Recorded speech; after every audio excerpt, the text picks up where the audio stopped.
We are live today. We have a next Hucola Saturday webinar, and we're discussing the telepathy tapes. And for those who watch us in, actually nobody watches us in Facebook, wrong thing. You can find how do you call it? The link, Zoom link on maxrempel.com. And actually, I think I have it here. Yeah, nope. Let me see. It's almost there. Like, okay, now I should be able to see. Nearly.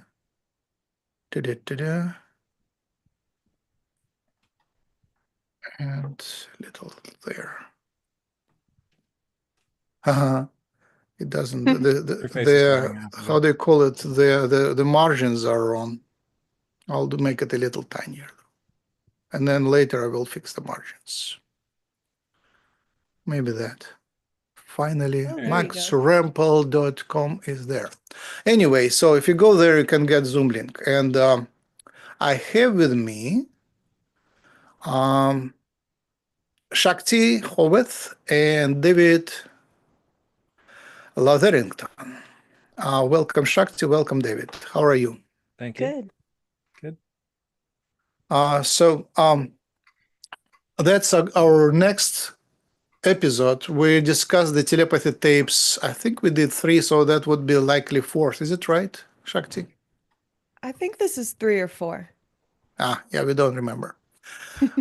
Maybe, yeah, one of those. And they all can be found on hucola.org. And I guess I will type it. You can find us on hucola.org, and there are the link to YouTube channel, all the episodes. And Hucola stands for Human Colony. And David was there early on. And now Human Colony channel is about 12 years. Yeah, 12 years, nearly 12 years. Yeah, something like that. Maybe it will be 12 years in the fall, in September. So it's 11 years. And the biggest event happened, the telepathy tapes by Kai Dickens came out, I guess. And for those who don't know, I will type it in. The telepathy tapes by Kai Dickens. And you can find them on YouTube, on Spotify, iTunes, everywhere for free. And now they started the 2nd season, which is called Talk Tracks. So it's roughly half an hour per episode, 10 episodes, telepathy tapes. And tomorrow, the 6th episode of Talk Tracks come out, and every episode is huge. So it's a big event in human history. And I will let Shakti summarize it. Go ahead. Okay, well, so the telepathy tapes is a podcast that follows the work of Dr. Diana Hennessy Powell, who has been researching savants and nonverbal autistics for, I think, something like decades, but I'm not actually sure how long. And then Kai Dickens. I say since 90s for sure. Okay. And she is public for last about 15 years. She is public about that. Yeah, and she's had to deal with a lot of pushback from various communities who are critical of her work and also critical of nonverbal autistic folks using devices to assist them in communication. So that's been kind of the political side of what she's had to deal with. And then Kai Dickens, this documentary filmmaker, got a hold of this story and started following this work, and specifically a few different families who had their own experience with their kids where they started to realize something's going on here. These kids are telepathic. But once they started digging into that, they found out so much more. So basically, this whole show is exploring through following these families and their individual and, group journeys, because some of them are friends with each other.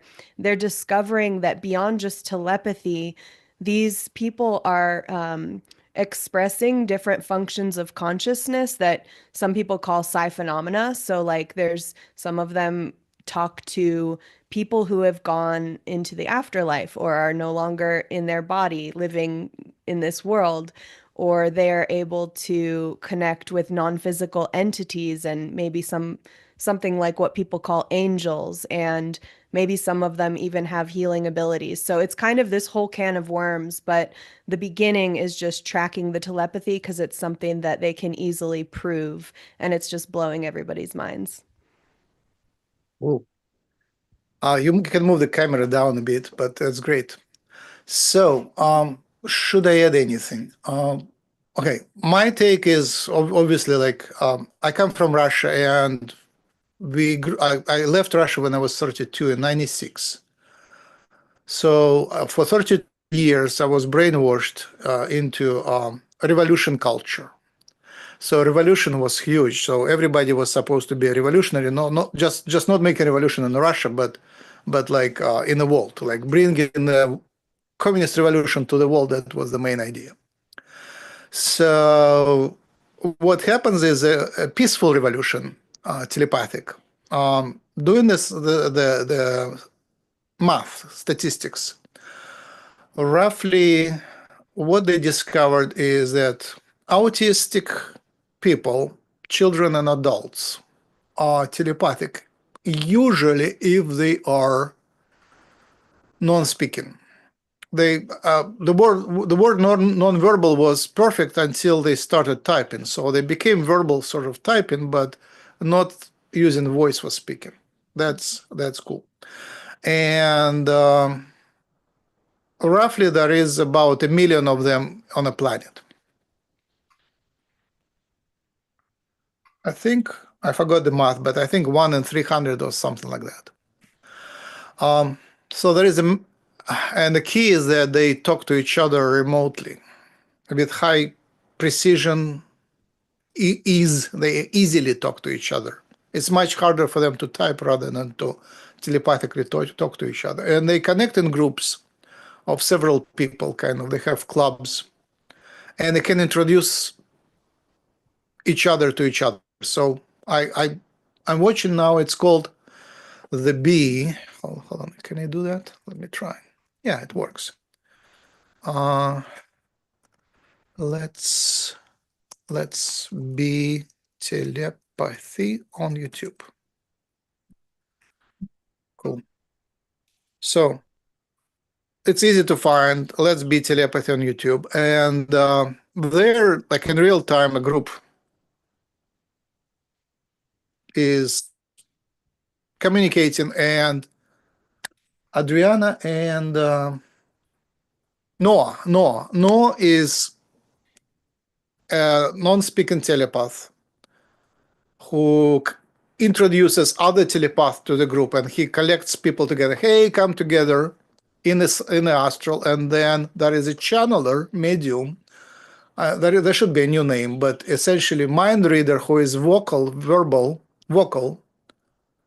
who it connects to Noah, and Noah speaks through her. So it's sort of a channeling session.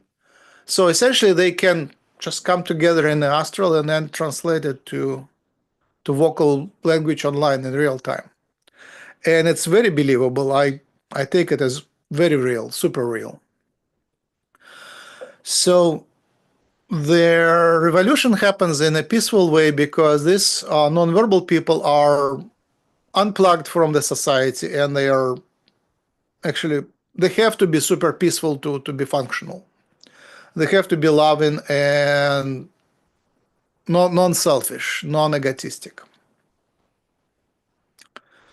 And there is more of them. It looks like every 8 years, the number of them doubles.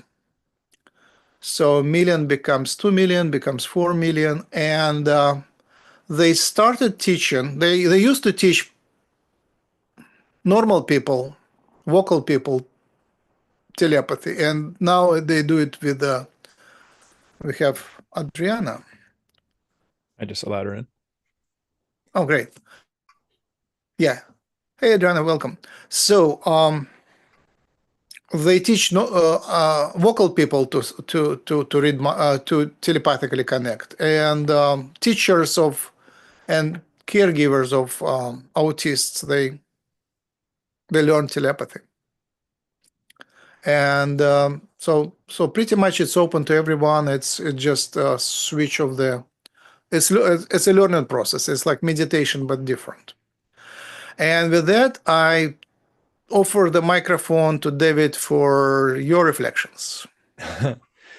on this. So I would say that if I had to call myself a little bit autistic, I would say that I'm also a little bit autistic, but I don't know if my parents would agree. But I've noticed as an adult that I have a small degree of that. But I also work in the with telepathy constantly with higher dimensionals. I've done it less often with humans than I have with galactics and higher dimensional beings. But every Monday, I get together with a group of people in the school, and we practice telepathy on the Athena ship with the Galactic Federation of Light. So I think that's completely possible that this could be occurring in nonverbal autistic people. It takes a while to build up your psychic facilities. Let's just say, like, first you have to find out what your stronger clair is, and then you'll have to refine that a little bit to be able to receive telepathy. Telepathy kind of uses your clair abilities, whatever one is strongest for the most part. And then if you have more than one clair that's stronger, it will use that as well to give you a more well-rounded, multi-dimensional telepathy. And if you're an empath, then you have another layer of that again, which would create telepathy, more or less, which is a much deeper form of telepathy. I think it's very possible that these people could be forming telepathic collective consciousnesses and working together within the collectives to talk to each other. Okay, how do you teach? Well, it's more or less going over protection protocols. And then once you psychically ground, you connect with universal energy. We have a few mantras that essentially protect us from beings that don't serve our highest and greatest good. Any being that wishes to harm us or our friends in the collective, that we're protected against that. And any being that is dishonest or untruthful, we don't allow into our, let's say, where we're going on the ship. So these are essentially our parameters of what we permit to communicate with us telepathically when we're doing our astral projection or telepathy to the ship. And once we go there, since it's a rainbow ship, it's multidimensional, and whatever dimension you're comfortable at, that's what dimensional range of beings that we're going to be communicating with.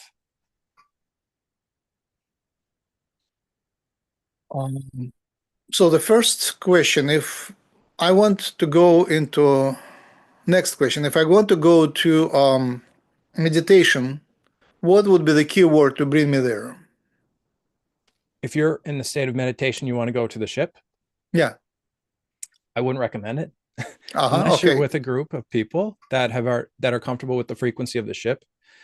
Because one thing I've been noticing is that sometimes with telepathy, people will try to reach to a certain place, but if they're not as refined as they need to be to dial into that particular frequency, then they'll miss. And if they miss, they might find themselves speaking with a more ambivalent or malevolent being because perhaps they don't have strong boundaries. They don't know the protection protocols. So missing is very popular and common. And especially with new members, we have more expert telepaths who kind of grab them out of the astral and bring them back to the ship if they wander too far away. So I wouldn't recommend it unless you're with a group, because it's great, but it sounds a bit restrictive. So can you give some advice to people who cannot join your group but want to use your methods themselves? Is there like some address where you could send them to join, to connect? We don't have that resource built yet, but I'm working on some protocols for people so that the mainstream can learn telepathy, because that's one of my goals. Let's develop it now. So can you give some sort of, is there like a selection committee or selection room where we can come and meet like their welcoming party or something? Well, typically, if like I see consciousness levels in people, and if someone's above the fourth dimension, then they have access to psychic abilities. So typically, you want someone that's tapping into the fourth dimensional range, because that means that they're going to be using clair abilities. Whereas if you get a lower dimensional person, they might just be more NPC, like more just go to work, come back from work, watch the sports game, and this is their life, rinse and repeat, more or less. What's NPC? This is going to get complex. Non-playable character. So I essentially, see. Yeah. Yes. Okay. Muggles. Muggles. Yes. All right, Shakti, your microphone. Yes. You have Just a question? same thing. How can we learn telepathy? Where to go? What's the protocol? What's your take? Okay, so my take is I'm coming at this from a few different angles, my own personal experiences and my research, which is just reading books about things like remote viewing. So I've been researching anomalous phenomena from like a really practical lens for a long time, but I've also had a lot of like really unusual experiences, and I'm trying to bridge those things. And in my own personal experiences, I've found that telepathy comes in little flashes at different moments in life for different people, based on what's going on chemically, emotionally, and energetically. So, for example, we talked about like love being a really strong energy that can push people into that state. So, maybe in like a mother child connection, telepathy can occur from time to time, but we don't really think of it as telepathy because it's not consistent and repeatable. It just happens once and you think like, whoa, my mom, how did she know that? Or why was my intuition strong this day, but not on another? And I think this is really important because this is what most of us are likely to experience. And I think if we can start tuning into that, that's level one of beginning to just tune to the frequency of what's going on in order to either recognize when it's happening more or be able to cultivate it. I think it can happen with our pets and animals like they explore on the podcast. But again, it's not usually repeatable or consistent as much as we would like it to be. And so in my research looking at remote viewing, that's one area where people have created protocols to get that repeatable effect. So I think there's telepathy with non-physical entities, which seems to be more accessible to a lot of us, probably because we can't verify it. For better or for worse, it allows us to kind of open our mind and reach this other state more easily. But we don't really necessarily have evidence to say that's really happening and it's not just my imagination. So it's tricky, even though I do believe that that is happening in a lot of cases. And it is possible because you can take the quality of the message and apply it to your life, and that usually yields a good result. And that feels like a kind of evidence, but it's not like the scientific evidence that a lot of people demand when they want to understand these things. And so this group of people that we can do testing on is pretty interesting because not only does it spark the imagination in so many of us, but it allows people to it allows the analytical mind to grab onto something. And I think that's one piece of the puzzle that's just important for us to move forward. But in terms of learning it, I think it's a really subtle, soft skill. And just like any language, we're all going to speak differently and we're going to either understand each other or not at any given moment for so many different reasons. So there's so many factors. I think telepathy might be similar. Like you mentioned all the different clairs and how we have different predominant extra senses. I think that some of those extra senses are going to be stronger in some people based on like their life experience or their genetics or their predispositions, and leaning into the one that feels most natural could be a good starting point. David, you Come want to closer. respond? I think that's well said. I believe that there is one thing that we can add to help with the understanding of telepathy to get there more easily for people. I've learned over the years that if you're in the fight or flight state, the sympathetic nervous system, then you're in the stress state. And if your mind is in this stress state, it's much more difficult to do telepathy. It's much more difficult to do psychic work, channeling, mediumship, whatever. But if you can get into the rest and digest state, the parasympathetic nervous system, where you take several deep breaths, like for example, right when you're in the shower or when you're on the toilet about to have that's the best time when most people get their psychic messages, I would say. And that's because they're in this parasympathetic nervous system, and that opens you up psychically. So I would recommend that for anyone. I mean, it's interesting that you haven't seen the telepathy tapes and you say that because they do talk about that in one of the episodes. And basically, the kids, if they feel overloaded or if they're out in a public place and they feel like they're getting bombarded with a lot of negativity and negative thoughts and they just feel overstimulated, it makes it harder for them to access their abilities. So that is something that there is being discussed right now. And I think you're right about that. Yeah, I think lots of things which we hear in telepathy tapes now, when I dig deeper, I find lots of components of that published way before then. So telepathy was around forever, and 100 years ago, Carl Jung said that for those who pay attention, telepathy is already proven. And so the experimenters were, even Carl Jung and experimenters at that time.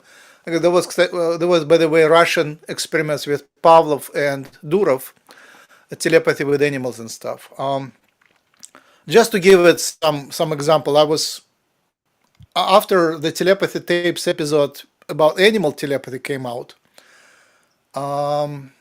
I started immediately trying telepathy on a dog.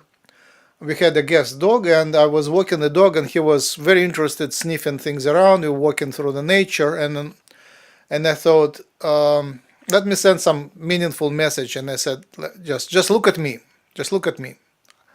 And I said it in English and in Russian. I was kind of sending the message, and it didn't work for a few minutes, and then it did. He looked at me, surprisingly, and looked at me again. And next 5 minutes he was looking at me. So I looked at you. What's the point?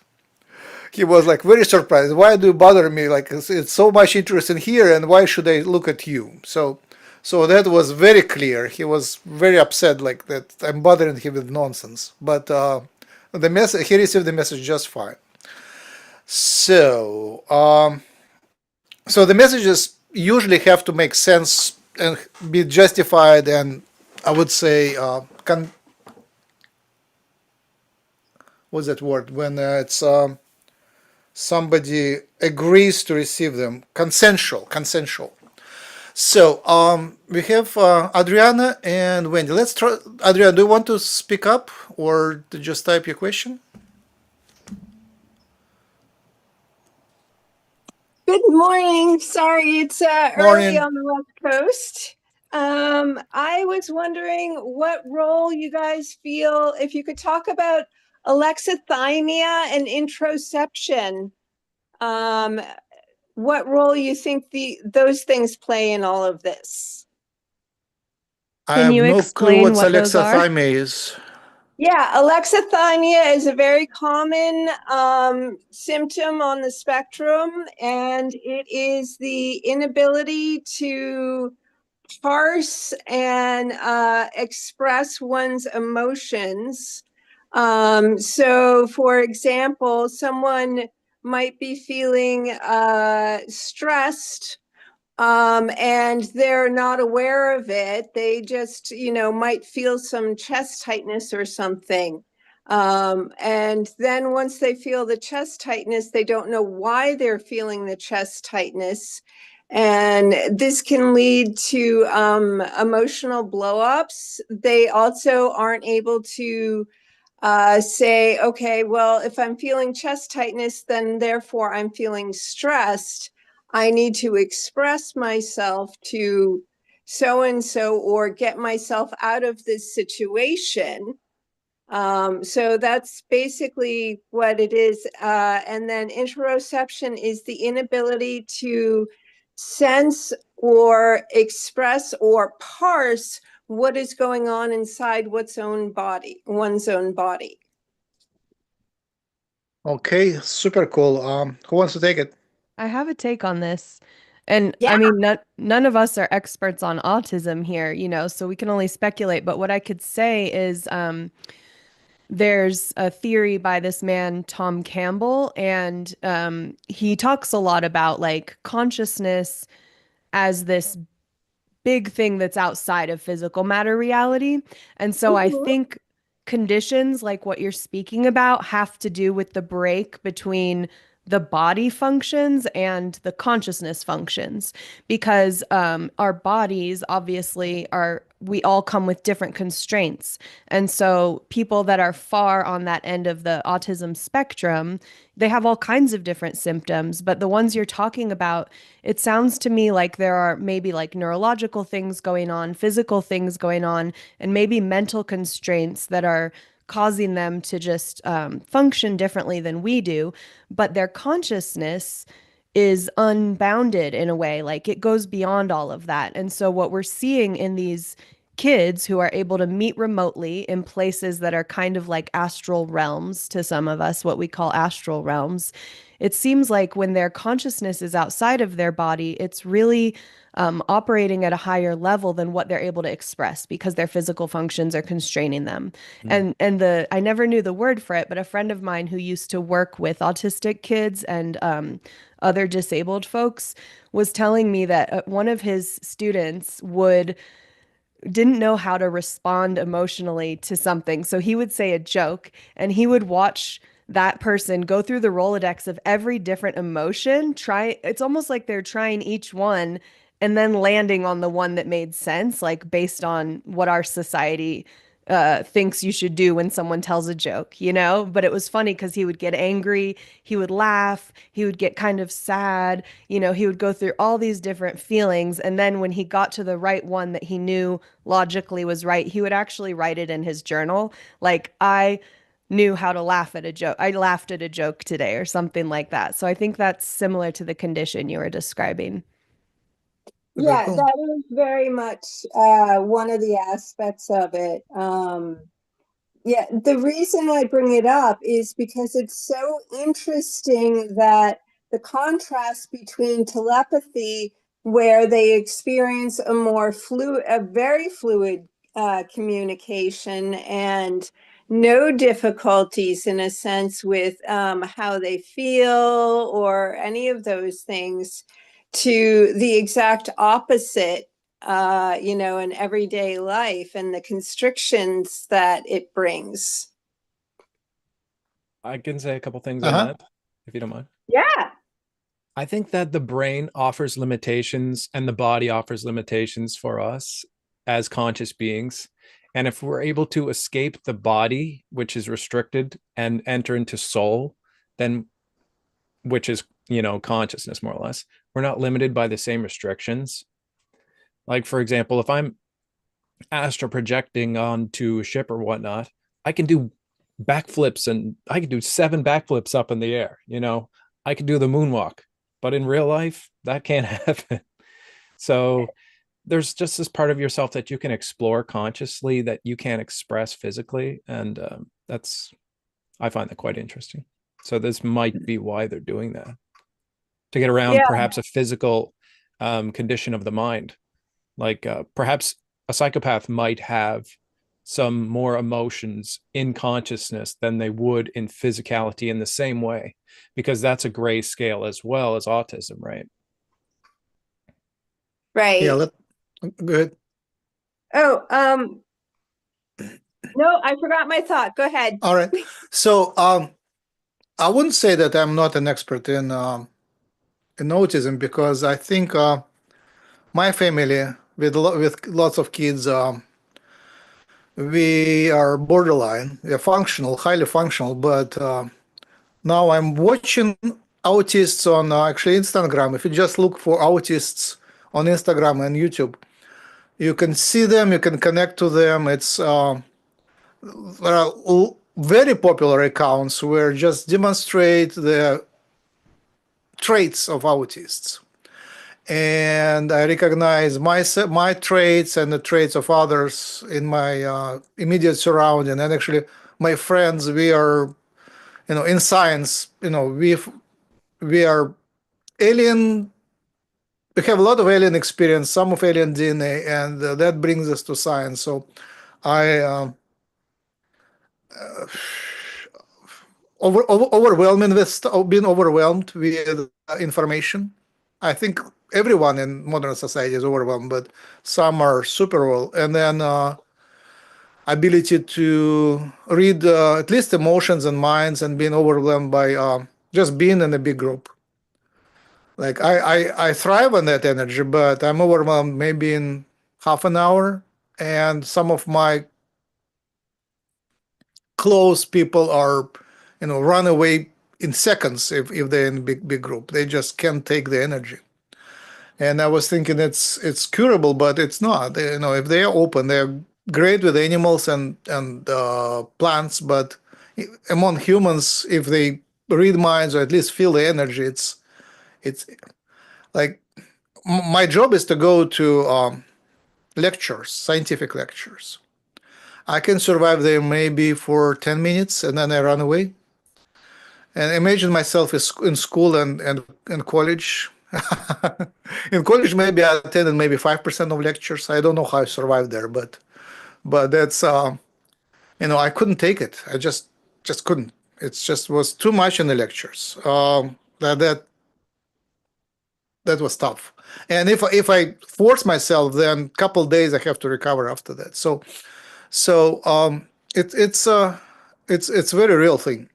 Now the next question is, what do you do with it? Like, do you need to cultivate in yourself autistic traits to become telepathic?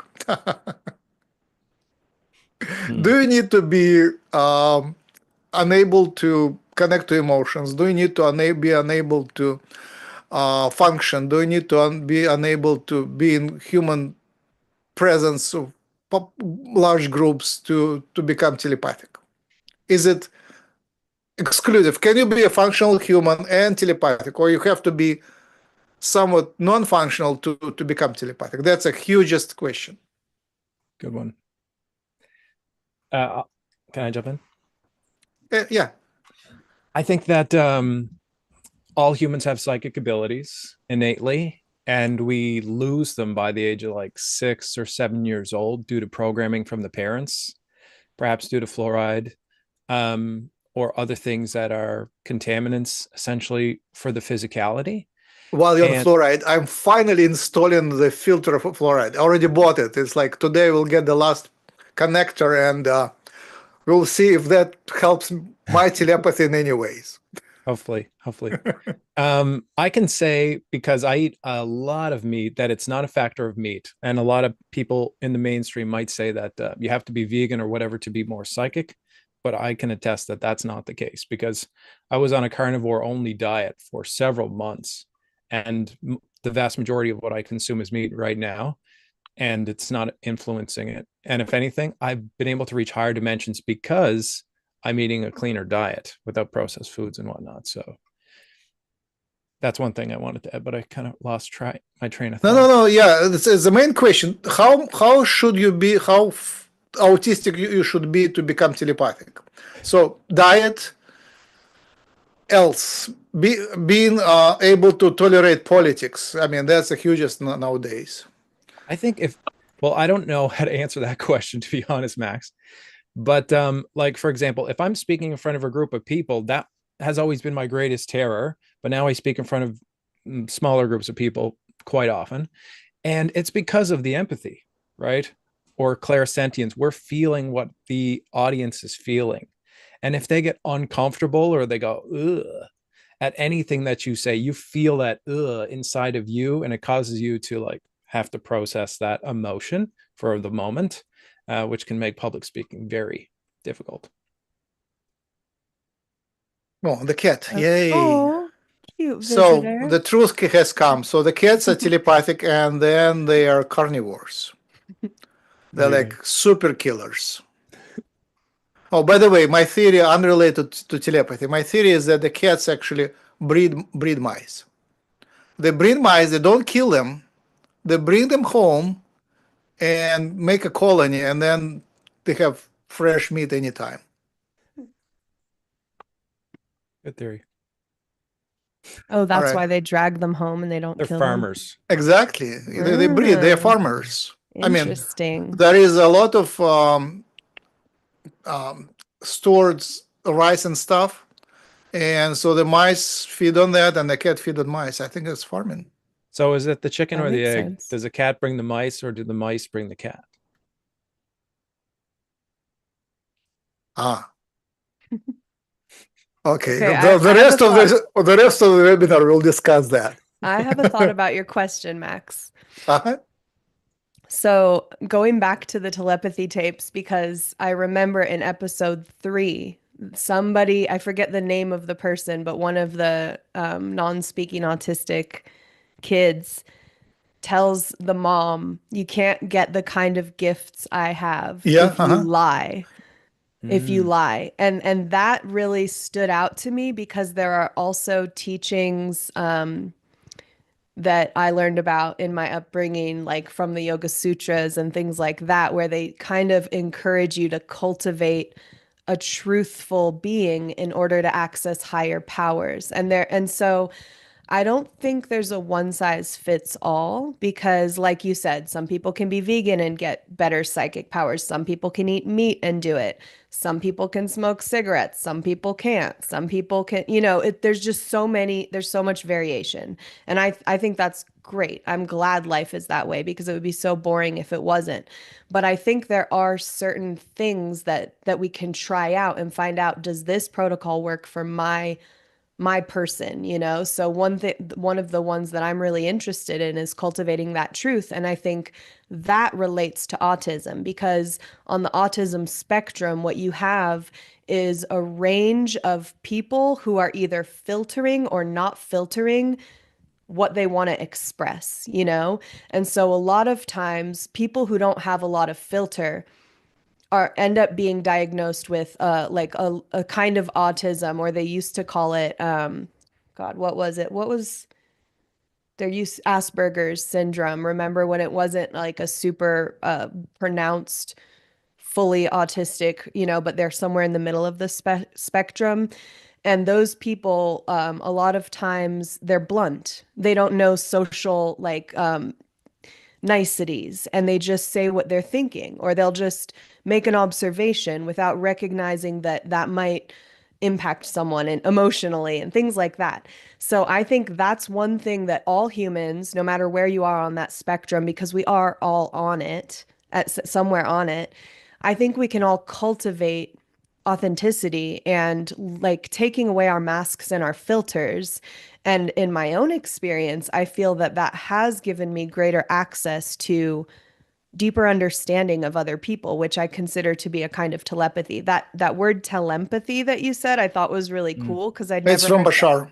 I really like that word because that feels like exactly what I understand about myself. Like I know what people are feeling so easily, especially if I'm in the room with them.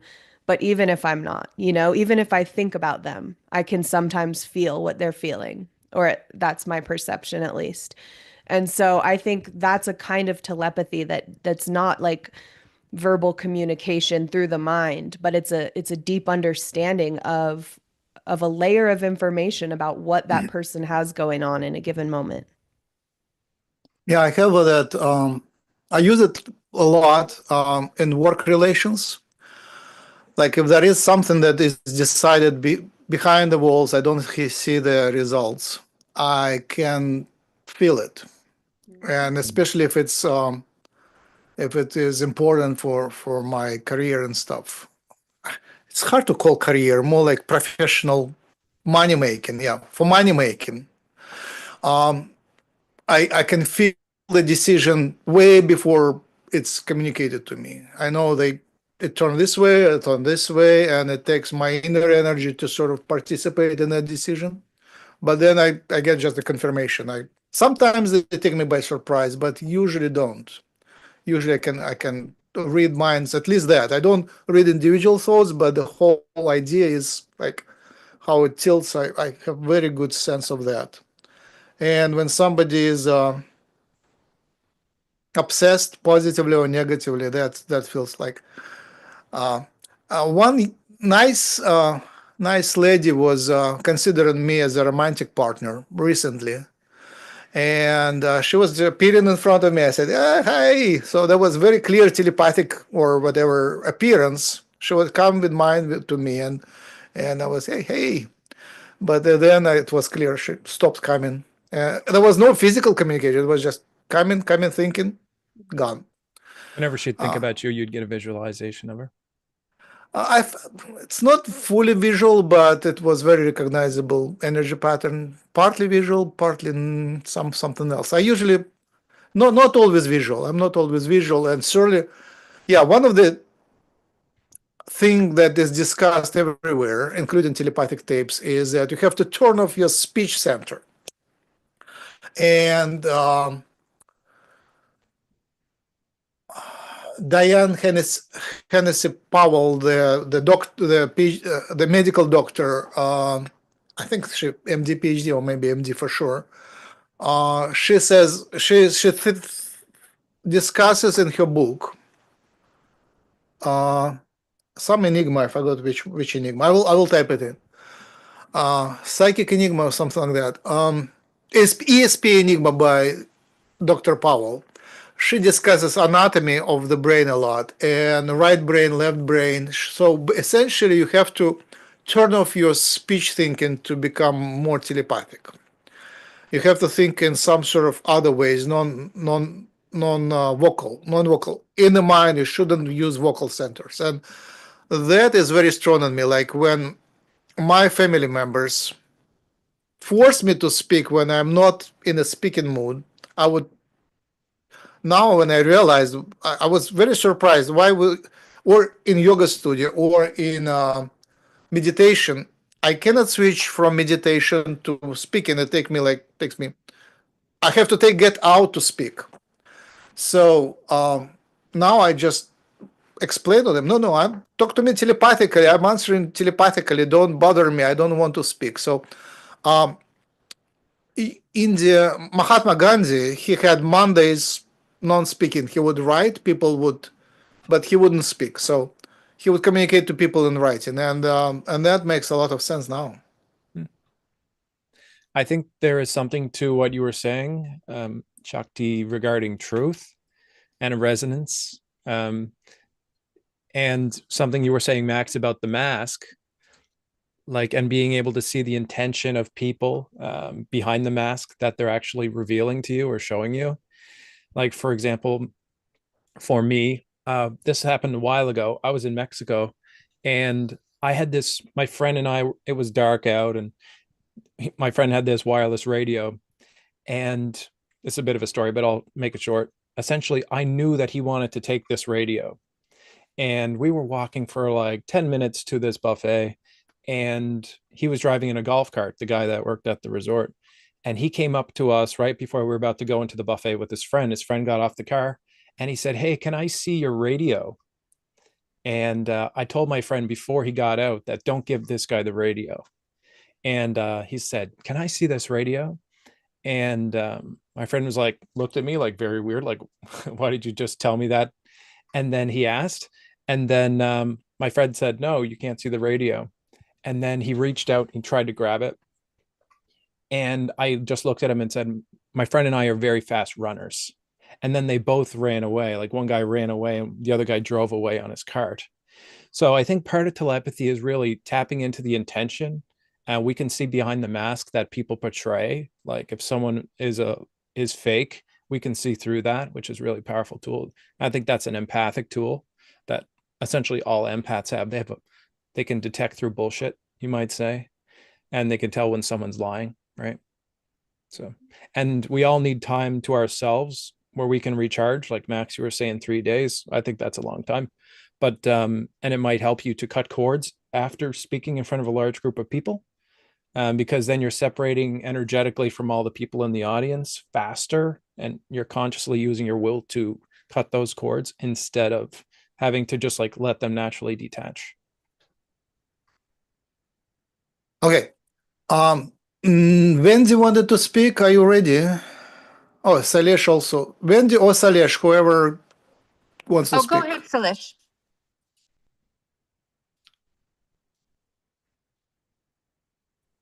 Yes, hello. No, it's been very interesting so far, but the issue is I have to leave now, so I'll have to catch up on the replay.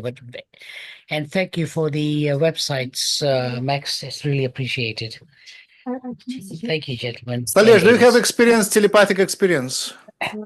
Me personally, apart from the general reading of people's, just from looking at their face, I am able to ascertain their moods, whether they're positive or negative vibration. That's as far as I've got so far when it comes to telepathy. Oh, okay. Yeah. So, thank you. Thank you. That's our common predicament. We are aware it's possible, and yet we want to be healthy, rich, happy, prosperous materially, and be respected by people. So that's a challenge. Do you have to abandon your muggle life to become a wizard? No. But you might have to become more creative. Like, for example, I had to do that by creating a company. That was the only way that I could work as a Reiki or energy practitioner or psychic surgeon or whatever to make money. Or I created a school helping people to learn about this kind of stuff. For me, that was my avenue of escape, how I can use my abilities and also make money at the same time. Can I put it on the screen? What do you want to advertise? The federationoflight.com. If you check us out, that's our website. You might have to put in the exact link. It's Yeah, just a sec. Can I say something about what you just said also Of while you're course. typing it up? The Of course. creativity. I was thinking about this too, like not just creativity in your life, because I agree. We all have to make a living and we're all living in this reality and there's a lot to navigate. And I also spend a lot of time alone after being around people, so we all have that in common. And I do all kinds of things to like get my energy back to myself so that I can just figure out what's mine and what's other people's. But in terms of creativity, I was thinking about how when we approach telepathy, because the question Max is kind of asking over and over is like, well, how can anybody do this? Is what I'm hearing. Like, how do we get to the point where we can just do this or everyone can do it? And I think the answer is not cut and dry because this is almost like an art and not just a science, but an art. So if you think about dancing, for example, every single body is going to approach dancing in a different way. And there's different ways to become a great dancer. You could just condition all the time and get really strong, or you could take classes with a group and get really good at learning choreography, or you could just be a freestyle dancer where you're like, I do my own thing. I just put on my music and dance. And in the end, who's to say who's the better dancer? All those three pathways are leading these individuals into their own way of dancing. So I think with psychic abilities or psi abilities, it's more like a dance, it's more like an art than we're thinking of it as. And so it's about playing, I think, with all the different techniques that are out there. And the schools are really cool and the protocols and the different systems of studying these things. But in the end, it's such a personal thing. I think each one of us has to find our own way to that reality. And I think we have to kind of mix and match and try things out, and different things are going to work better for different people. What do you think of that, Max? Or Max. No. Yes. I mean, You don't agree? Your statement was so permissive that it became too general. You said, there are many paths to enlightenment, So you can go up, you can go straight, you can go down. Max is a scientist. He thinks in one way, right? He likes No, things no, no, no. systematically ordered. Yeah, that's called, how do you call it? In science, it's discrete. You have to split it in very precise categories. And maybe if there is something between the categories, you have to put it in a special category, which is in between. But where did I disagree was that I think we are the age of breakthrough, stage of breakthrough, and it wouldn't be that hard soon. I think we are coming to the place where it would be like. So I'm seeing that happening to. No, let me speak. Remember, hold your thought. We are at the stage where artificial intelligence. It was very hard for the first ones to break through, and now they pop like every day. The new company, new system would outperform using very strict metrics, would outperform the previous ones. I watched them very closely. So today, like 2 days ago, Gemini 2.5 by Google outperformed the competitors by speed and everything else. So same thing should happen according to Sheldrake, the 100th monkey principle, 100th monkey. Essentially, when there is more people telepathic, it will be so much easier to switch. So there should be like, and the same thing with spelling. Spelling is typing, essentially. Teaching autistic, non-speaking, non-vocal telepath to type was hard in the past, but now it should be like super much easier. When everybody believes it's possible, you teach them. So I think we will have the methods where you just, do 10 steps and you become telepathic. So I think that's one way, one of very few ways will dominate. I don't know if I disagreed with you, but I think you said just the opposite. Well, no, not the opposite, but I think what I'm saying is like, let's think of just learning a language because you speak multiple languages. So that's a great example, Like learning a language is the same thing where different people are going to go about it different ways. Somebody's going to sit in a classroom, someone else is going to go to YouTube and TikTok and they're going to learn from teachers online, and somebody else has like a partner who speaks the language and they're going to learn from them. The next person is learning from songs and TV or whatever it may be. So all I'm saying is like, even something as concrete as learning a language can be approached in so many different ways because we have different personalities. And so it's going to be a faster pathway for me to learn songs and watch TV shows and listen to people speaking in Spanish and watch little TikTok videos than it is for me to just read a book. You know what I mean? Yeah, I agree with that. David, you wanted to say something? Yes, I'll take the middle position, please. I think that your hypercreative methods and your hyperlogical methods can be combined together when you understand that the linear is like putting everything in boxes and only doing one thing at a time. But telepathy is actually a quantum process, meaning more than two processes up to an infinite amount of processes at the same time. We can't look at telepathy in a linear way, as it's not a linear thing, but we can break it down into chunks like Max is talking about. And we can understand that there's so many different platforms to develop your psi abilities, let's call them, like you're saying. So I think we have to look at it more or less with both perspectives and combine them together, because we have to become quantum beings to do a quantum action. And that is essentially telepathy. Okay. Dave, I tried this, the Federation of Flight.com, and it doesn't work. It says maintenance mode. Is it the real one? It's the real one. So Aaron and I are just currently working on it, but we just had the website down for one day. Okay. Cool enough. It's normally up.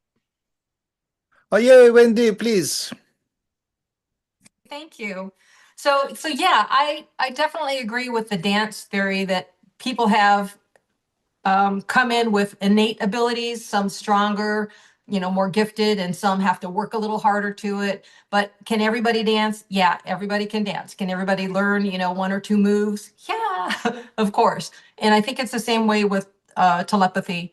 And I definitely feel that telepathy with the empathy part, that you're picking up on the empathetic vibration of the person, and then their thoughts are kind of like around them. And my experience has been that since I was a child, I think I was 6 years old when I had my first experience, and I literally heard in my head, "Where's your brother?" And it was very loud and it's very startling. And then from that point forward, anyway, there was a whole story behind that. I won't go into that, but I've had those experiences throughout my life where I just would know what people were thinking, and sometimes it was, oh hey, you're getting ready to lose your job, and so, but it allowed me time to prepare to, oh, if that's the vibe here, then I should maybe start looking for something somewhere else. And so it ended up giving me that time to prepare and be steps ahead.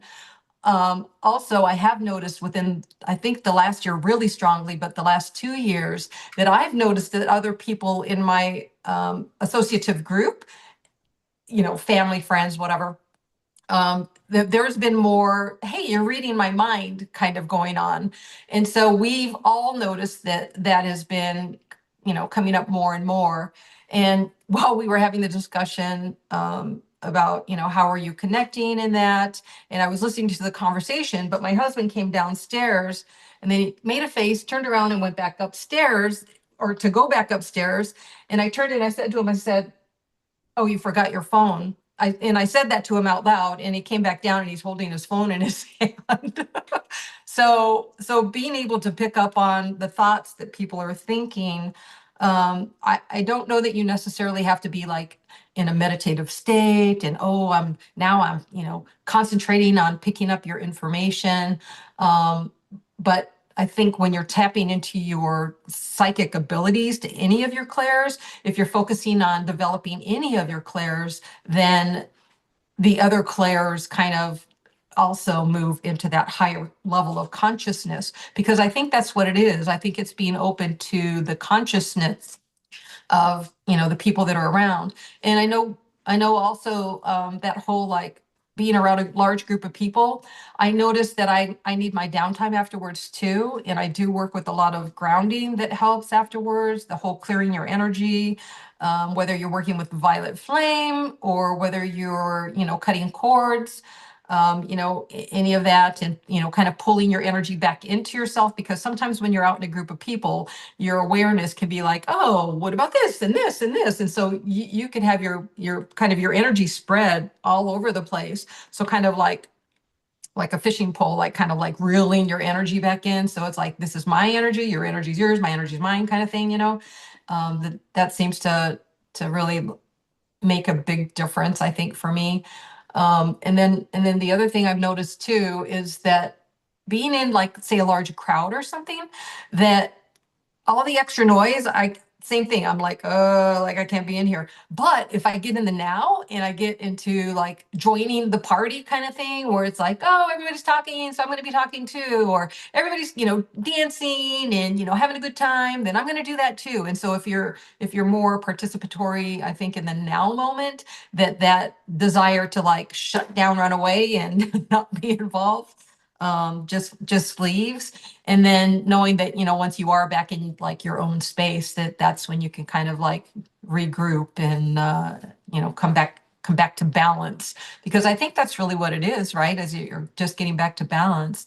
But I have noticed that, like, sometimes when I'm on calls, that either myself or whoever I'm on a call with, like if a Zoom call like this, like with groups of people that we get together, like the channeling group we get together with, I'll say something and they'll be saying the same thing at the same time. Or I'll say something and they'll say, oh, I was just going to say that. Or they'll say something, I was like, oh, I was just going to say that. And so that experience is happening a lot. So I'm sure you guys are experiencing that too. Mhm. So I think that if you spend more time with a group of people, you eventually join or create a collective consciousness just Yeah, for amongst sure. yourself in your little bubble. So I think that's a big part of that. And sometimes higher dimensionals or the gods or galactics or whatever, they give us information, and they might ask us to ask a question. So the whole group hears it. So that material is recorded. And whoever is the most sensitive at the moment will pick up on that message, and they'll ask that question as well. I think that happens quite a bit. Yeah, and it was funny too, because Max, you were talking about your experience with sending the dog a message, and we're getting ready to have a new puppy come into the house, and it's probably going to be next week. We're going to pick him up, but anyway, after we visited him with with mom and dad, and visited. He's about 5 months old, the puppy, and then we're like, oh, let's have a mini house visit, and so just to kind of like introduce him to the house. So he came over with one of his puppy mates, and siblings, and they kind of ran around the house, and we had a really nice visit, and it was just really enjoyable. And then they went home, and then in the morning, just as I was getting ready to wake up, I hear arf.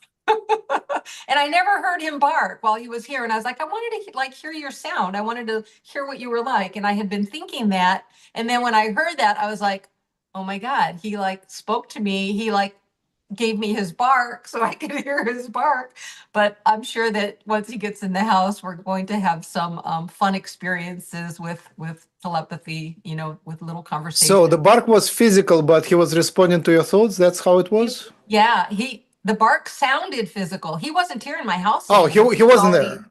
No, he wasn't here. He was already back in his own current living situation with the owner, and and I was just, like I said, I was just waking up, but I had been thinking the thought that the day that he was here, like, oh, I want to hear you bark. I want to hear you bark.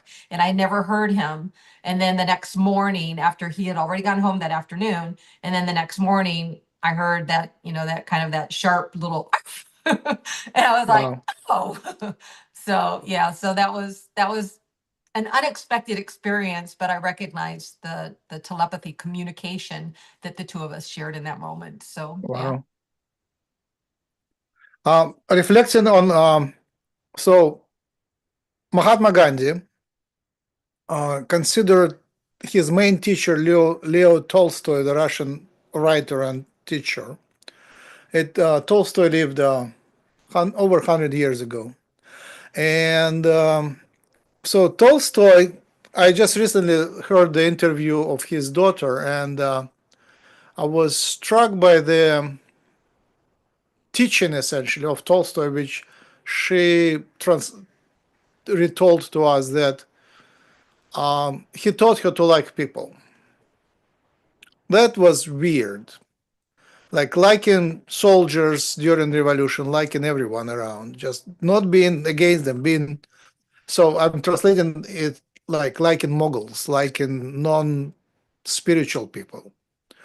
That is super weird. I started trying to practice that, and it was sort of not easy though. It wasn't, and because you connect to them and you just see how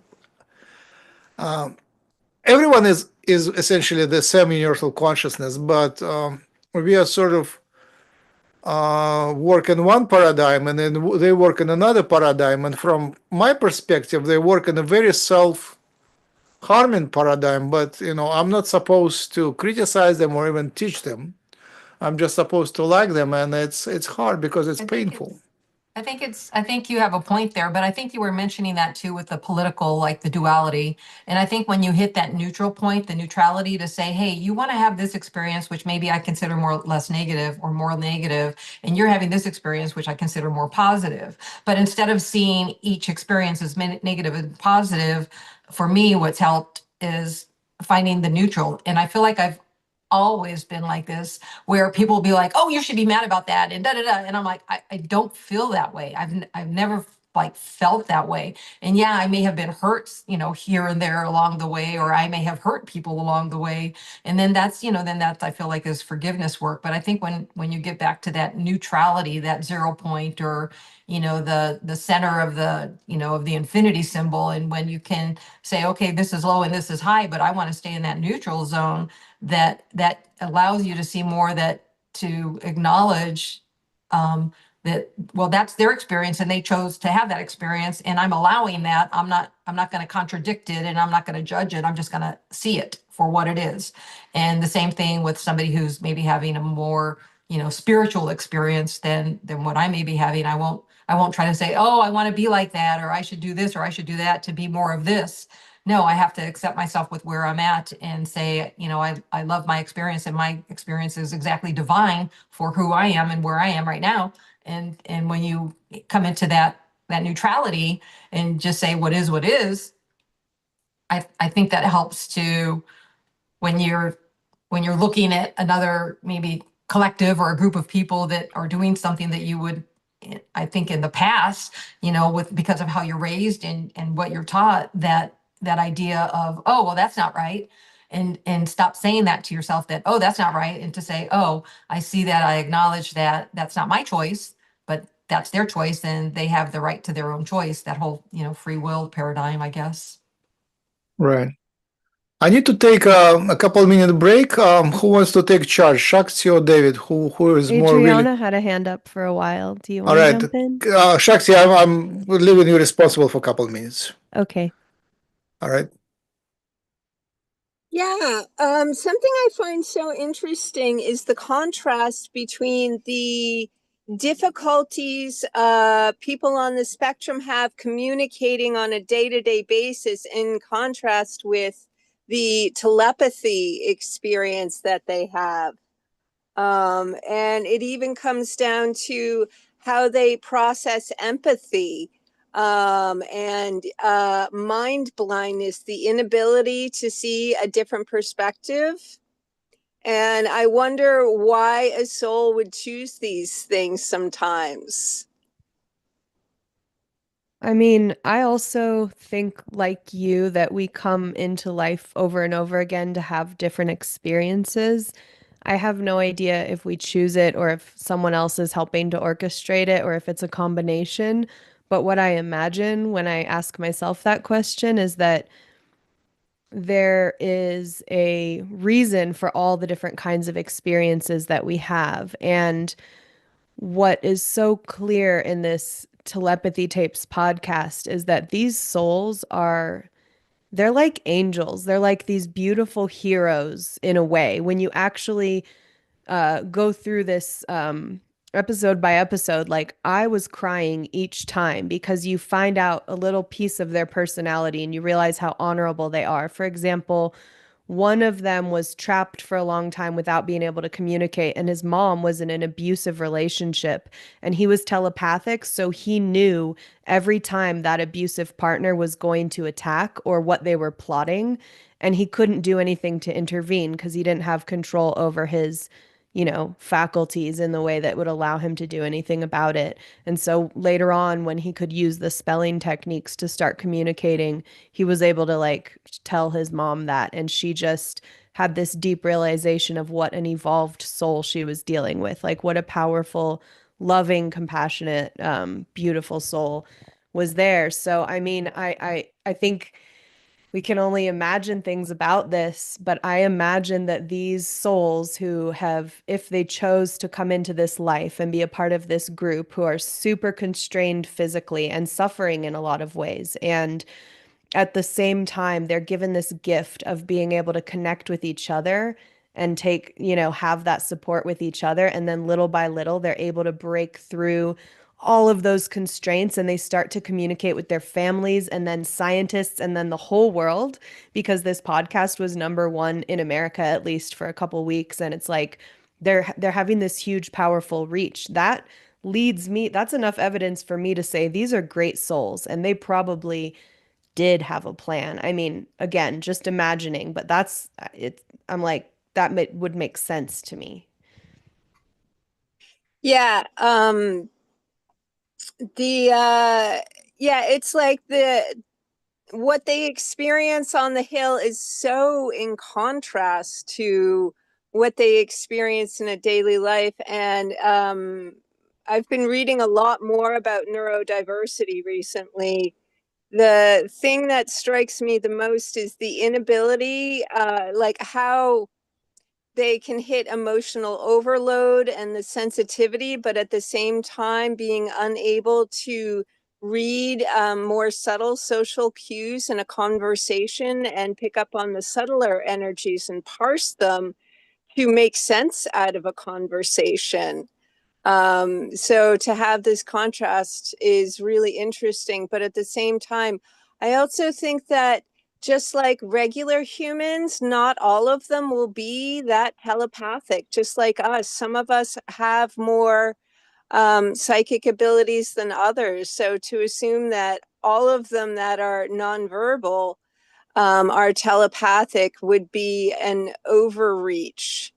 Also to assume that none of them want to speak would be an overreach, because there's a new drug called leucovorin that's helping a lot of nonverbal autistic people. And when they do speak, they are so happy, because I remember this one girl saying, I finally got to tell my mom how much I love her. So it's an interesting situation. Yeah. That's basically what I wanted to say about it. I mean, it's so cool because I think, back to this idea of a spectrum, all of us have different ways of communicating. And I've been thinking a lot about how at my job, sometimes, for example, there's a pressure to communicate in a certain way when you're giving a presentation or in certain rooms. But at the same time, I work with a lot of artists and creatives. And so there's a whole range of ways that people like to communicate, and it's not all corporate culture across the board.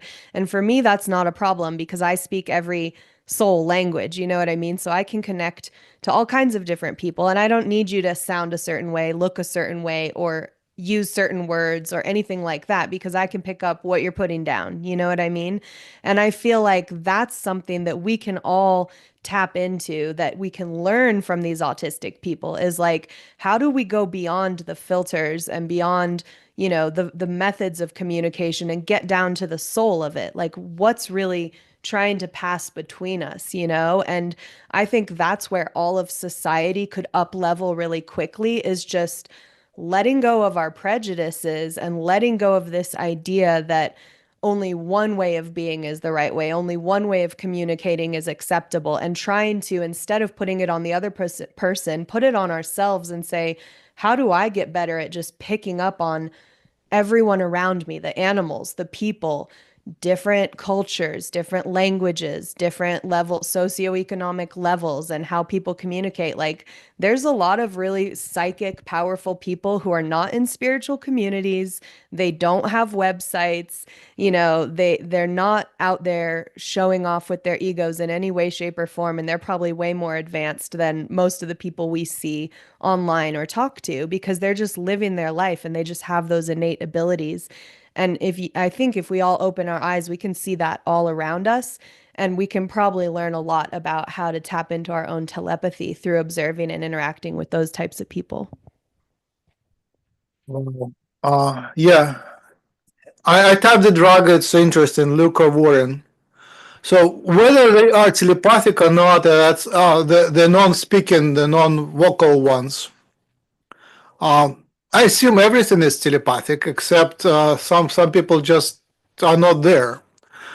So it looks like they are these telepathic autists. They have two minds. One is the local body mind, and another one is higher mind.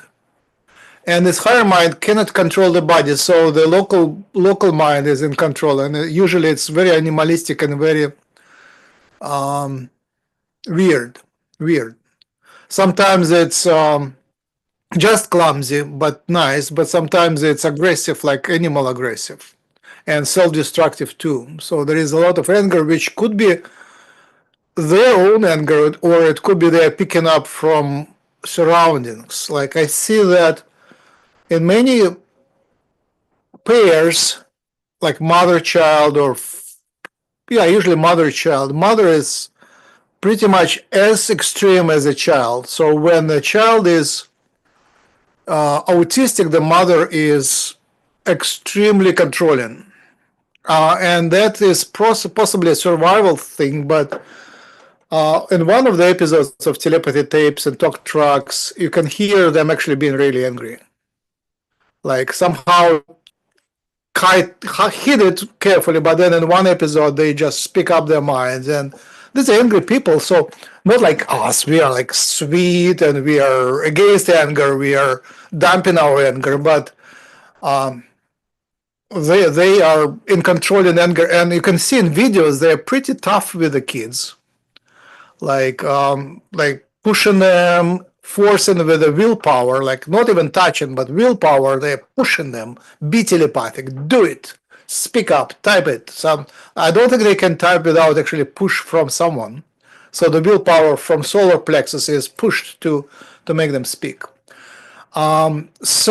And then the idea is that their higher mind is always telepathic, but then how frequently it actually lands in the body. And you can see that in autists, and actually you can see it in Alzheimer people with kind of being absent-minded. So there is a body that can function, it can eat, do basic functions, can even drive a car, but the soul is not there. It's more like lower mind in Alzheimer people. But then when they still have to like really connect to people, then they're not there. But then you can see if it becomes interesting, they come in. The higher soul comes in, and they kind of have periods of actually being there. And the same thing I saw in. I had very limited communication with autists, but like strong non-functional autists being taken care about. And you can see he's not there, but then there is like lower mind there, and then there is switch, and he's there, maybe not speaking, but he is there, very attentive, and actually communicating with you, and then again he disconnects. So it's like flipping back and forth. And now looking at ourselves, I can see that lower mind too. And usually I just taught my lower mind to speak. And this lower mind speaks like, I'm tired, I feel bad, I need water, I need to that. So my lower mind speaks to my higher mind vocally. It's super fun and listening to myself speaking, but it speaks to me vocally, like, and then I understand what he needs. So my body, actually, I taught my body to speak. That was useful. And but that higher one is not telepathic in a way, and I wonder what blocks me from being telepathic. I can continue speaking, or do you want to interrupt and actually discuss things? I want to ask a question about this because I think it's really interesting, this question of what is blocking us from being telepathic. Because have any of you watched this TV series called Severance that's out right now?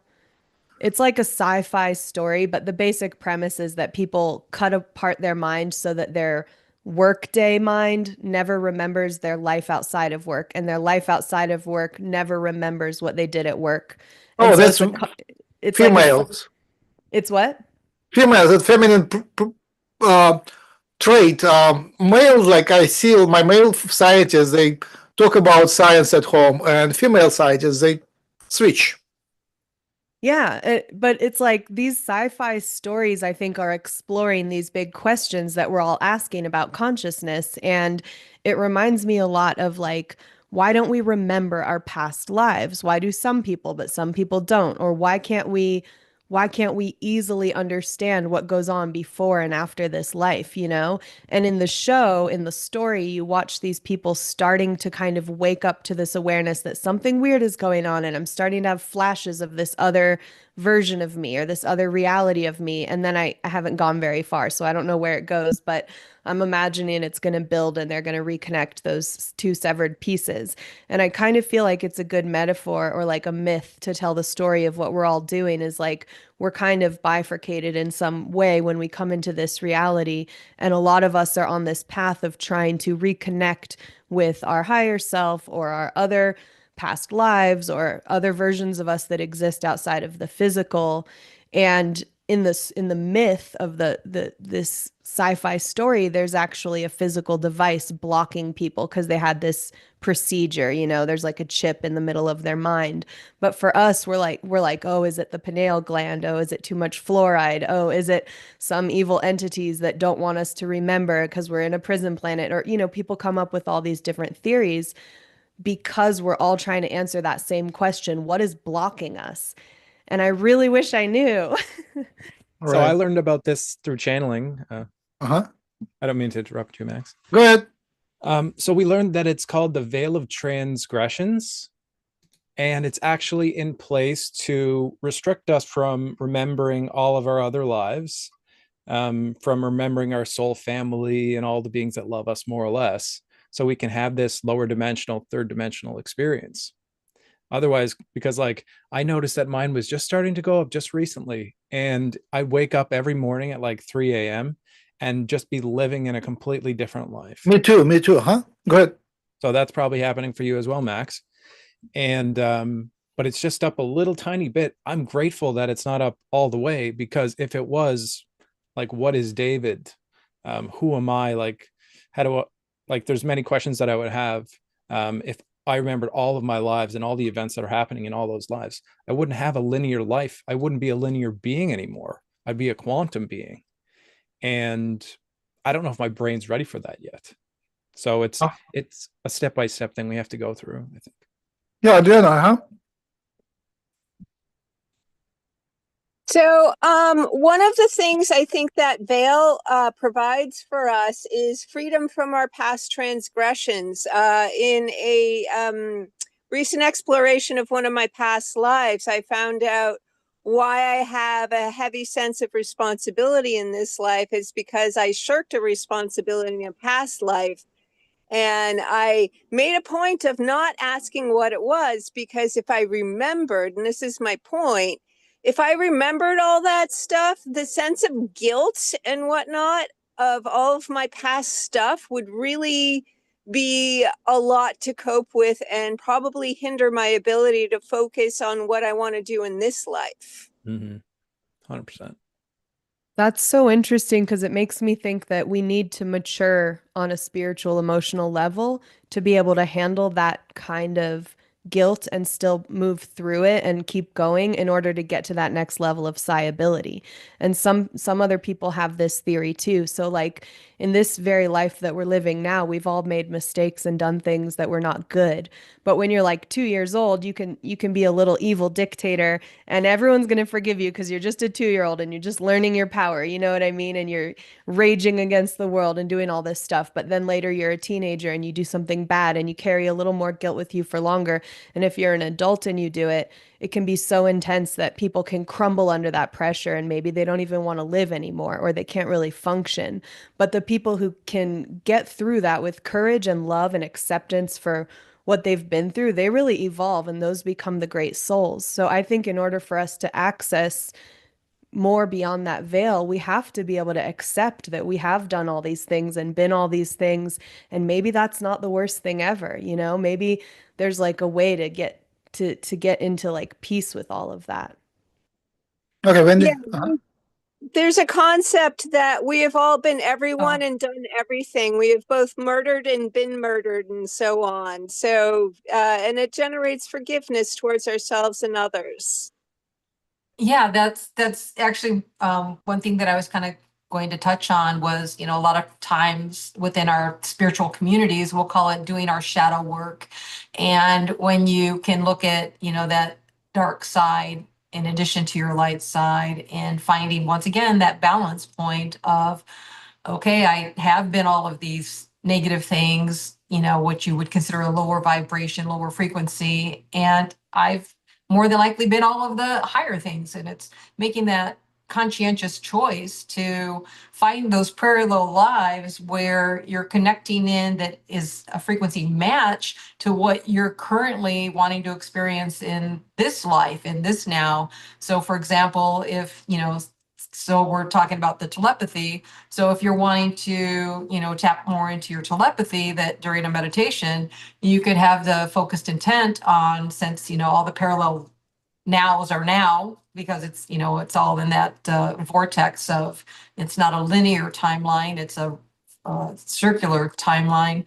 And if you can tap into that, past life that you were, that had that positive connection with your telepathy, that you can make that connection, and that between the two of you having that, which is so funny to say out loud, but in my mind it all makes sense. But if the two of you, the other life of you as another individual who also had a strong telepathy, and you in the now, sitting here saying, okay, I am going to focus on my telepathy, and I want to connect in with, my other self who also has had that experience, and help me strengthen and learn how to be more effective and more understanding with that. But the other thing too, talking about the shows, there was a show that I watched recently where Earth people had traveled to this planet, and the men on the planet, they called it the noise or something.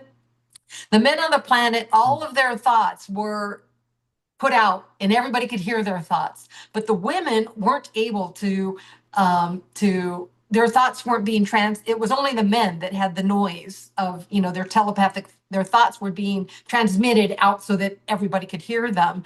And so, one of the young men in the show was, always, you could hear him saying to himself, like, he'd repeat his name, So for me, it'd be like, I am Wendy Napolitano, I am Wendy Napolitano, so he'd like repeat his name. So to try to like not think his thoughts so that other people could read his thoughts. And then all of a sudden it would pop out like, oh, you're really cute. Oh, I'd like to kiss you. Because of this, this girl that had come into the scene. Anyway, it was. So what was the show name? I so can't cool. remember what it is, but I think it was on Netflix. Spider-Man's Wendy, in it. The young lad from Spider-Man. Oh, Yeah, I was but going to it say, was- they talk about that exact technique on the telepathy tapes, because the teachers who are working with the kids who are telepathic, they don't want the kid to get the answer to the question out of their head before it's time. They want them to actually do their work. And so the teachers will say pumpkin, pumpkin, pumpkin over and over and over again to kind of quiet that noise. And that's exactly what mantra is for. Yeah. That's why they teach that, is so that you can practice getting your mind track doing one thing on one track, so that it's not doing everything, so that you're not just spewing out like all of this stuff that, even though not everyone's picking up on it, some people are, Yeah. I love that. Yeah. Let me share too. So on focusing the mind, apparently from quantum physics perspective, it's super important to stop thinking, especially to stop thinking verbally. It's taught in yoga, and that allows you to become a bit more timeless, at least to split like your consciousness is still here in the physical, but it has more connection to the higher levels if you stop actually thinking in words and stop thinking at all. And the technique in yoga is to focus on your breathing and then unfocus from breathing too, so you actually don't think at all. And I practice that nowadays a lot because I just realized it's therapeutic. It's weird because we are trained to think, and especially in science, you're thinking on time. You have to like perform as fast as possible, and that's what I do much of the day, like very, very fast thinking and thorough. And now I do it with artificial intelligence, so we are thinking together with artificial intelligence, kind of doing the dialogue. And I know it's smarter, but I have to do my part. Anyway, so it's possible to kind of catch yourself and bring to the center and focus on breathing. In the past, I was listening when I was driving. Now I'm driving and focusing on non-thinking. I can non-think maybe while driving, maybe for 5 minutes with deviations. And if I go to like Reiki meditation, like laying down, I can pop out for any number of minutes, from 5 minutes to 10, 20, 30, an hour or so. That's like easy. Like Nim Karoli Baba, a student came to him and said, Master, I'm with you like for 3 years, and why then don't you initiate me to the next level? And Nim Karoli Baba said, call this, Rajesh. Rajesh came to the room, it was a sweeper, and said, Rajesh, meditate. And Rajesh immediately went to samadhi, became non-breathing, non-moving, just completely stone-like. So Nim Karoli Baba said to bring him to the room, let him sleep there, and then so they did it for a demonstration 4 times in a row. So just in one moment, you go from functional to completely samadhi, which is completely frozen. So that art of actually disconnecting is super cool. And I think that's maybe the trick, to be functional here and switch to astral or spiritual, timeless state, right? Next is in trips and meditations. Basically, I face dilemma. Basically, I face choices. What do I have to give up to gain the power of telepathy? And that's what non-speaking telepaths say, that we want telepathy to gain powers, and they hate it because it's not the right approach. You don't want something for yourself. You want to lose yourself.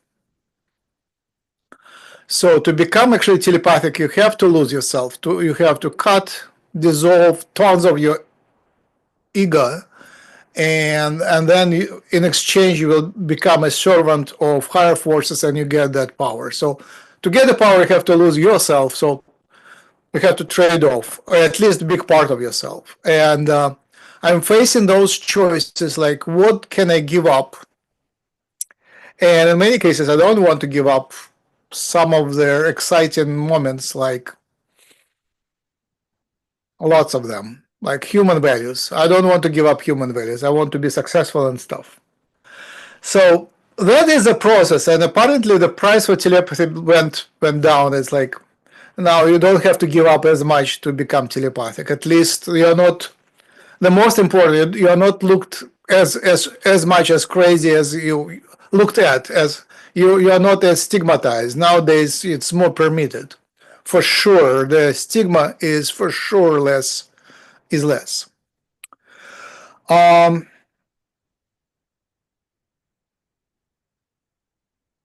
a sec. Forrest Gump is a super interesting example. Like, Forrest Gump is a typical autist, and it's played perfectly, and the plot is perfect, and you can see what you can learn from Forrest Gump. Essentially, the whole civilization can move to become lots of Forrest Gumps.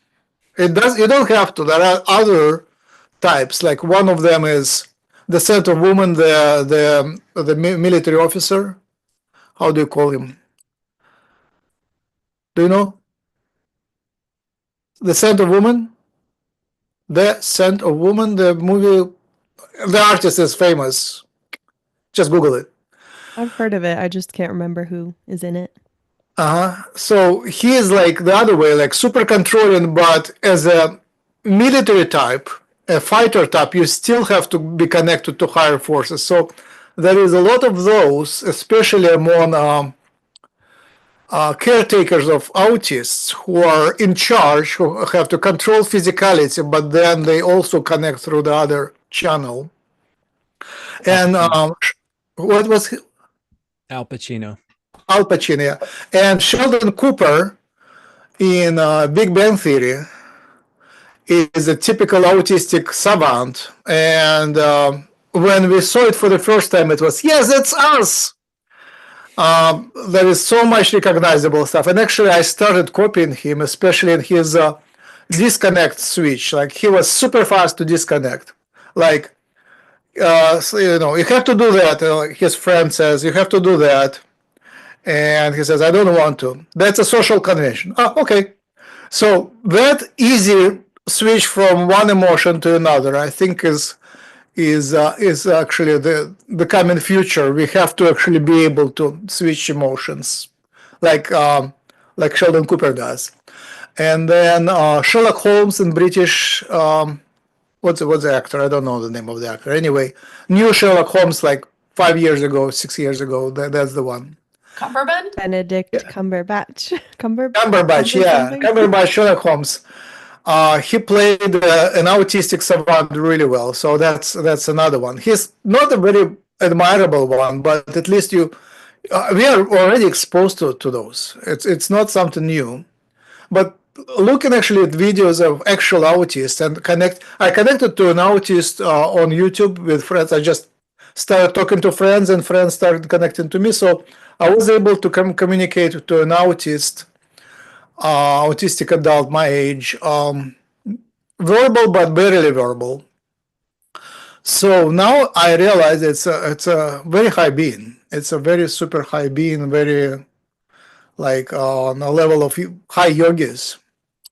And that would be my first main point to go in meditation. I would first connect to him, and then to others, and sort of that's my now meditation. Connect to individual autists who I know, and then connect to my telepathic friends I know. And we don't have a lot of communication going, but that connection in meditation is, I think, is a super cool tool. And then finally, I had one perfect telepathic experiment where, with someone close to me, we went to some sort of meditation, and there was like one word, but very unexpected word, which I was able to send, and it was just done. So it's working, but you have to be in a special state, and that special state is losing control, essentially. Like for me, losing control is super tough. Like you really have to leave everything, like lose control of everything. You basically have to die for a second or for minutes. For a few seconds, you have to like really like get out of here. And when I feel now the waves of this losing control come into me, and it's a choice. Do you actually are you able to release control? And on the other hand, like a few years ago, I practiced trust, and as a result, I bought a used car, which was completely unworthy its money for $3,000. So I lost $3,000. So actually, don't want to like you meditate, but hold on to your wallet. You have to really trust in God, but how was the word? Hold on to your wallet. So please. There's a great technique called the star meditation, Mm-hmm. and it's surrender, trust, allow, and receive. Mm-hmm. I find that's very effective if you want to do some psychic work. So surrender is like you have to let go of all your expectations, all your worries of the day, all the things you have to do. Trust the process and that it will happen. Allow is it you actually allow the process to occur. And R is receive. So it happens. And I find that quite effective. And it's just what you're talking about, really, Max. To that I would add, higher goals, serving some higher goals, like subscribing to a higher goal. Once you connect, it's called, in Russian, it's called egregor or egregor, higher energy. When you connect to high energy that you like, then you trade off, essentially. You connect, you serve the purpose, the goddess, and then you become its agent. Go ahead, Adriana. So this is an interesting meditation point, because the whole thing of letting go of the ego and letting go of the self, because that is something that we only wear for a lifetime, what we perceive as the self, and that there is no I, there is only being. And when melting into this sort of meditation, allowing yourself to kind of melt into the universe, I've found focusing or being in a state of not just trust, but love, gratitude, and appreciation really helps a lot, instead of focusing on I'm letting go of my thoughts, I'm letting go of myself, my wants, desires, or whatever. It's more focusing on where you want to be and allowing yourself to experience those emotional states. That's it. Very cool. I'm now like a very devoted follower of Ramdas Nimkali Baba, and the idea of it's called subjective idealism and monism, where you realize that, and I think it's Atman, that everything is one consciousness. Everything is one consciousness, and me is essentially that universal consciousness trapped in the body, connected to the body. But it's still the same consciousness, just filtered out to little tiny max, but it's the same one. So every other human is the same consciousness, and you recognize that universal consciousness trapped in all other bodies. So then any prayer, any spiritual work, any meditation, any gratitude is to who? If it's one, then you are basically just acknowledging that you're alone. You are alone in that. There is no one else. You're playing with yourself, and you reconnect to yourself. That's super weird sense in human terms. Like many spiritual teachers dislike it because it's very selfish, very egotistic. But on the other hand, dragon energy is good with that. Like there is nothing other than me, universal consciousness, being trapped here, and whatever you do is just for a dance. There is no goal. There is complete freedom, no obligations, no nothing. You can do whatever. That's liberating, and also gives you a lot of loneliness. One thing I wanted to mention is, David, just a sec. Pain tolerance. The more you go into there, the more I experience pain, and it's like hours of pain. Sometimes it's very clearly coming from someone else, but sometimes it's just and you only can take it if you realize it's all an illusion anyway. So you kind of lift yourself up for no reason. Okay, I'm going up, and you go through the pain. Like just pain, spiritual, energetic. It's not even physical unless it manifests. Dave, go ahead. Yeah, I think you could probably disassociate from the pain, change your frequency out of the wave of, the physicality, and that way you don't have to experience the pain. But regarding the dragons, because a lot of the teachers in the school are dragons, they actually talk this way because they realize it's just a game, that our matrix that we're experiencing is just a game. It's just your own personal simulation, and that everyone is essentially a reflection of you, and you are God experiencing all of that which is life. And all these parallel lives and realities and timelines is all just you experiencing everything all at once, all in the now. So enjoy it. That's what they say. But I mean, not all the teachers are like, none of them are malevolent or narcissistic in that regard. Like, just do whatever you want to anybody else. They don't teach that. But I could imagine a lot of dragons would be like that. Like, who cares? It's just a game, more or less. All right. Time is up, I think, right? Is it 2 hours as we are playing? Maybe we started a little late, but I feel like we should start wrapping up. So first I want to check my sound. How is my sound? Is it loud enough? Is it clear enough? Okay. Good. Yeah. But I will do the final meditation, but first I invite everybody else if you want to do like final closing thoughts, and organizational too, and self-advertising as well, like your website, blah, blah, blah. I have an instrument to play for our final. Yay! And my YouTube is Shocks Talks. Oh, right. Hold on. I will. How do you spell it? I will spell it and show it. Just a sec. So I have my nickname Shocks or Shock. Some of my friends, so I just did Shocks Talks because it's silly. Did and I spell it rhymes. right? Yep, that's right.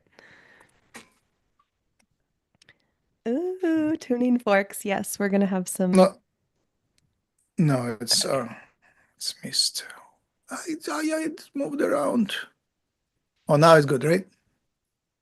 Yeah, that's right. It's double.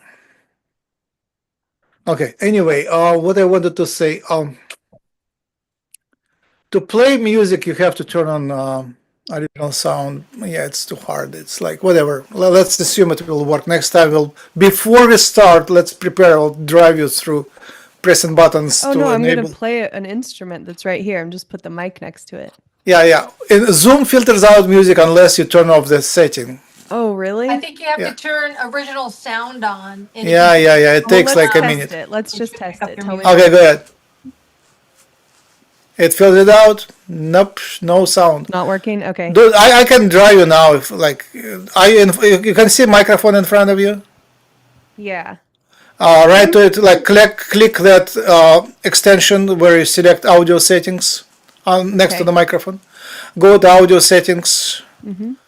Down below audio profile, do you see it? Original sound for musicians, do you see it? Speaker, microphone, audio profile, two major headings. Speaker and microphone. Under that audio profile, do you see it? Yep. Under the third line, original sound, turn it on. It's not showing me that original Oh. sound. So under audio profile, there is no third line original sound. No, it just says Okay. background noise removal. I could take that off. Yeah, take it off. Should be fine. It won't let me. Okay. Okay, wait, try this. See if this.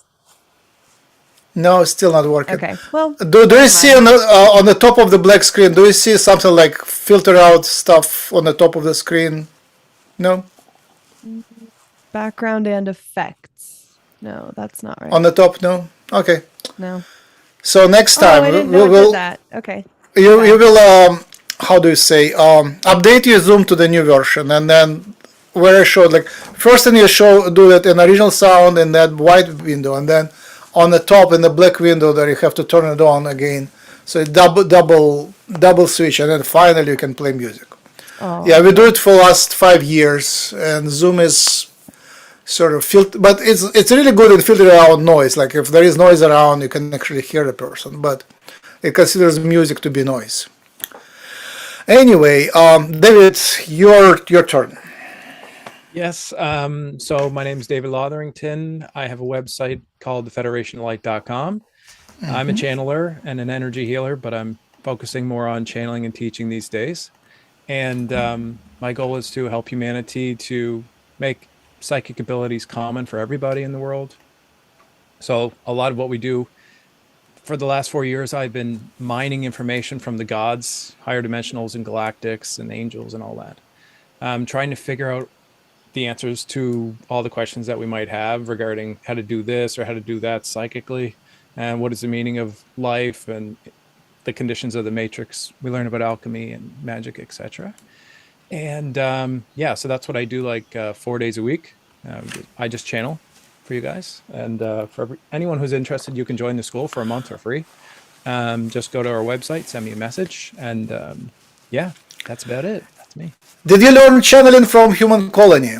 I did. Yay! So yeah, the story is that Human Colony started I spoke to aliens through Jim Charles in June, and in October we went public first time on YouTube, and people join us, and it's hucolo.org. I will show you that one. Yeah, this one. Join us. It's a channeling community, and channeling telepathy is the same thing. Just channeling, you telepathically connect to everyone, including people, angels, aliens, gods from other dimensions. In telepathy, you actually have to have a physical person down below here. Mediumship is about the same thing as channeling, except in channeling you sort of allow more of the other energy to come through, while in mediumship you stay in your body and you sort of speak to both directions. You speak to someone physical here and you speak to someone astral there. But otherwise, telepathy, channeling, and mediumship is pretty much very similar phenomena. So we are doing some sort of telepathy for a while. And Human Colony has lots of channelers, and Jim Charles is the central one, and he speaks every other Saturday on hucolo.org. Find us on YouTube. And David, you do you do private sessions? How much is your private session? I don't do private sessions anymore. So what's your business model? You just charge for sessions, public ones? Well, no, we do like a monthly membership of $100 per month, and we have a mentorship program to. It lasts for 3 months. We have a few teachers in the school already, and they essentially teach you how to protect yourself psychically, how to communicate with your guides, a lot of techniques that have to do with psychic abilities, and we kind of give you a good ground foundation to become a psychic if that's what you're interested in, or to become a healer, and that just helps you get into the program. And then you really learn from the gods as we channel on. We have 2 classes on Sunday, 2 classes on Wednesday, learning about divine masculine and feminine on Wednesdays, and we have initiate level on Sundays and Wednesdays, and add-up level is on Sunday. So you teach telepaths. Yeah.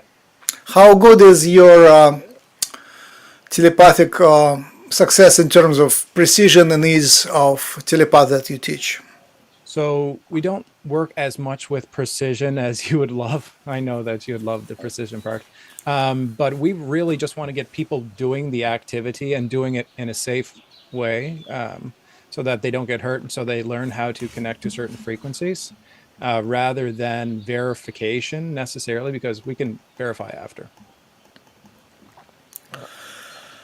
So is this telepathy with physical people or with spiritual energies? We work primarily with the Galactic Federation of Light on the Ashar Command. So we work on the Athena ship, and so we primarily communicate with galactics. Okay. Who is next? Yeah, go ahead. I'll go next. So yeah, so I'm a channeler and a quantum healer, and I do work with a mediumship group, and always striving to assist people. For me, my website is wendynapolitano.com, and it's on my name here, on my image, it should be there, but it's wendynapolitano.com.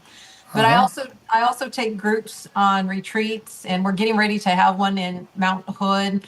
It's going to be at the end of May, early June. So it'll be that weekend, Friday, Saturday, and Sunday. We'll have a workshop on the divine masculine, divine feminine. We're going to be working on balancing, and it's something that we really are feeling called to do right now. I've noticed that a lot of my friends who are also in energetic work are also feeling this strong pull to balance the divine masculine, divine feminine. And so that's coming up. And then also I have another YouTube channel, Channeled Illuminations. And this is where a group of my friends and I get together. And Adriana is part of this group. And we will do light language, channeled messages, and we connect to all kinds of beings. The angelic realm, the elemental realm, dragons come through an awful lot. And of course, our galactic families, the Pleiadians, Mother Sophia, Source, Yeshua. So it's just across the board. I think one of the last collectives I channeled was The Land. So it came through with a lot of messages about love and caring for the earth and your connection to the land. But that's one of my channels. And then my YouTube channel for healing sessions that I've done with quantum healing are Wendy Napolitano Quantum Healer. Okay, I can spell it. Yeah, so that's my other YouTube channel. And then of course we've got our Facebook pages. Channeled Illuminations is a Facebook page, so you can communicate with us in a group there, and if you've got any questions and that. And then my other Facebook page, when I had done my event in Mount Shasta, it's called Lemurian Call to Action. And we've got about 1,000 folks that are joined to that Facebook group. And maybe it's like 1.1 at this point, but we would love to have you there. It's very high Yay. vibrational. I like Lemurians. Yeah, the Lemurians are awesome. I mean, they were the ones that first called me into like doing my retreats and really getting people to connect more. And they've always got me doing some kind of work that is, along the coast. So when we're in the Mountain Hood area, we're actually going to Portland, Oregon, and we're taking a day trip on a bus to the coast, and we'll be doing some work there with the water and the land. And then they've got us for the masculine energy going on a day trip to Mountain Hood, and we'll be, working with our masculine energy there. And then our workshop is, going to be a couple hours. And I've got another friend who's channeling Susan Mulheron, and also Radha, and she just changed her last name, and my bad for not having it on the top of my head. Anand, I believe, is her new last name, as she's just changed it. But she will be coming and offering an energy transmission called the Love of Creation. And with that, it's an energy that will help you to balance and help you to go through any karmic clearings that you need to in a much faster and easier process. And then, of course, Susan being another channeler, we are expecting to get lots of messages coming through over that weekend. And then, of course, just having fun, because, what's life if you're not? Yeah, it sounds super fun. I want to be doing more of that. Somehow I'm joining. I ended up trapped in science work. Finally, I'm being demanded and useful and doing some actual work for others, like mainstream one. My husband is coming on this trip, so he's just all about let's go and see what happens. Right. What about my science? It's either one or another. I can't really split. I wish I could split. I feel like it's a retreat. It's a weekend for yourself, and you take a vacation. Why not? Just go and enjoy Vacations. It. Yeah. I work on all free time. Like work day, I work for money, and on evenings and weekends, I work for science. Actually, doing huge discoveries. And it's your work is important. You go ahead and you do and your I don't know what to do. I don't know. I wish I could somehow automate it. Like I will outsource it to AI agent and then and just supervise it from the mountains, I guess, or the beach. Well, we do have an Eventbrite event created. So I think if you do a search on Mountain Hood, Portland, Oregon, what is the search? I'm typing, but I lost it. Mountain Hood. Mount Hood. Is it the name of a mountain or is it what? It's a mountain. Yeah, Mount Hood. It's in Oregon. Oregon. Okay. Yeah. And what else to find? And I mean, you can search on my name, Wendy Napolitano. Okay. Yeah, but got it. I wish I had it pulled up in front of me but it should be. But if you do a search on divine masculine, divine feminine, and Portland, Oregon, or my name, any of those, you should be able to find it on Eventbrite. Got it.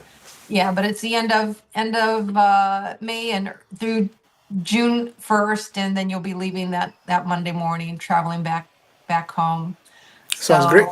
Yeah, so it's going to be a lot of fun, and there's several of us gals who have traveled together to various locations, and so we've got this beautiful community that we're a larger part of, but we've been running around calling ourselves the Starseed Sisters. Yay, star seeds. So we didn't discuss much of star seeds today, but yeah, that's super important. I'm sure we'll be doing some kind of a CE5 event on the evenings when we. Right. Yeah. Aliens. Yeah. CE5s are now also permitted. It's absolutely just. I mean, they want us to do more and more, and so we are. Yay. Okay, Adriana, would you like to speak up? I'm Adriana Shortino. I don't have a website. I don't have anything for sale. I'm a student of channeling, Buddhism, and sound healing, specifically biofield tuning. That's it. Super and I'm cool. a human and I love everyone. Yay! Awesome. I guess we'll start the galactic languages and blessings and stuff, right? So I guess should start and then we'll see what happens.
Beautiful.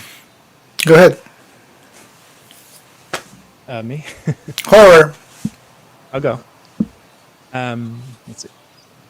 Druk uma shalema imat uma deshka lem sumat e shawa mesa eaka druk malemar em shamk feyumsha lemats emashkum drukumashk enai sile emark. Every time you open your eyes, you should appreciate your life, your surroundings, your world, your communications, your understandings. These understandings bring you closer to God, your life, this essence that flows through you. This is your path that you are walking. This path is divine in order, and it's responsible for your creative choices, your experience, and your plethora of vitality and experience that you are having as you go through life. Enjoy these moments, enjoy life, and do what you can to express yourself while in the state of life. And so it is.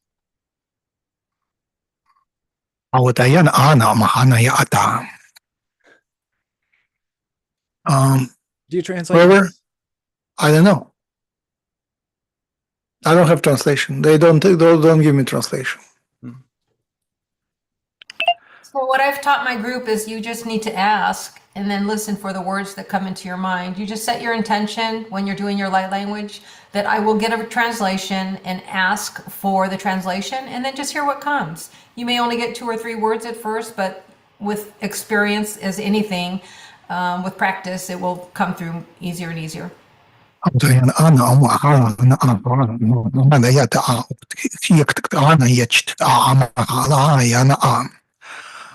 Take it easy, take it easy. That's just a dance, and you're free to do whatever. Good job. Beautiful. They liked the dancing, I see. Shakti, do you want to do something? Sure, I'll do a Sanskrit chant because that's what I grew up with. So we'll do Gayatri today. Om.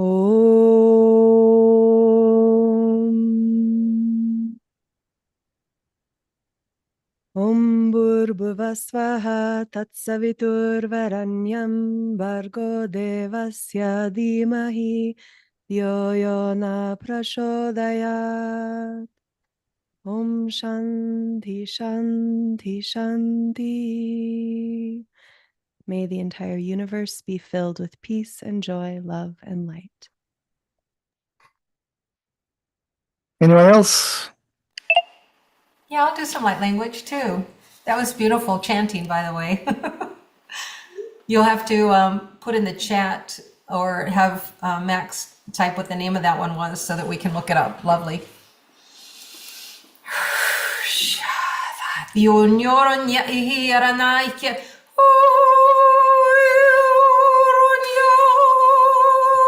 Ata inyoronya shachiktiya na takrinya tkiya patatayenya thuyotoyenya pache shunyoro no hayenya tanya huirana tache tuyenyesh atathinyoronya hirana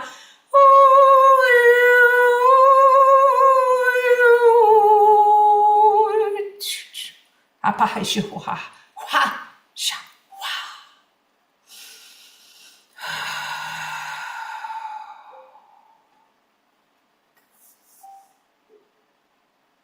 Blessings, beautiful, dear, beloved ones. We thank you so much for coming and listening to this enchanting conversation, this beautiful dimensional experience of reaching out into the worlds beyond you for understanding, for celebration of those who many have deemed in the past to be challenging to experience being in their presence with lack of verbal communication, with lack of the ability to communicate sometimes and often in any and many forms. And much of this is due to the galactic structures, the DNA components within the actual physical being, and also along with that, the sometimes new experiences coming to Earth for the first time and not really understanding how to work in a body. And this is okay and acceptable because oftentimes the soul wants to come and have these broadened and expanded experiences.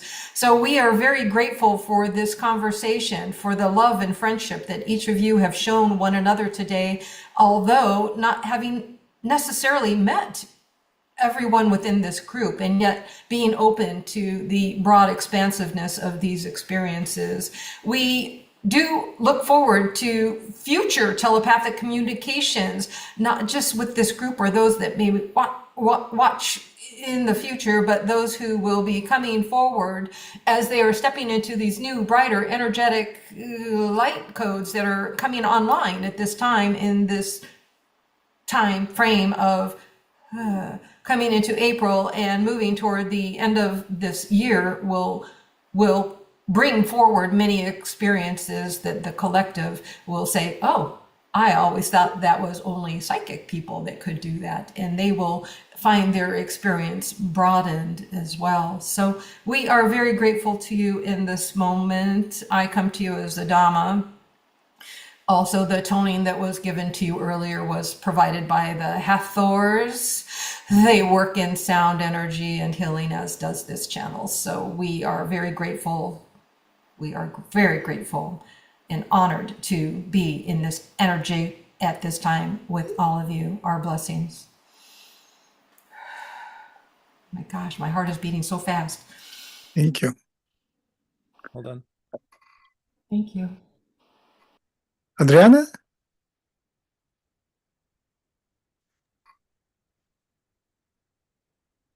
Let's see if this works. I don't know if my phone's going to pick it up or not. So this is 528 hertz. Breathe it in. Let it vibrate through your body. It'll clear you out and balance you a bit.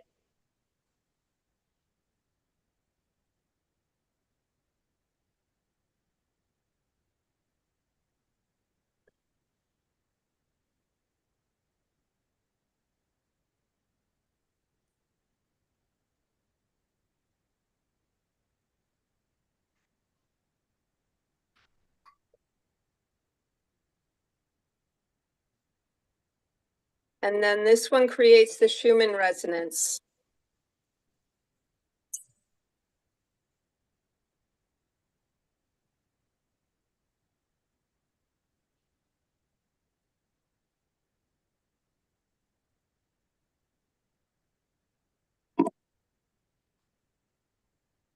Is that one coming through? Only telepathically.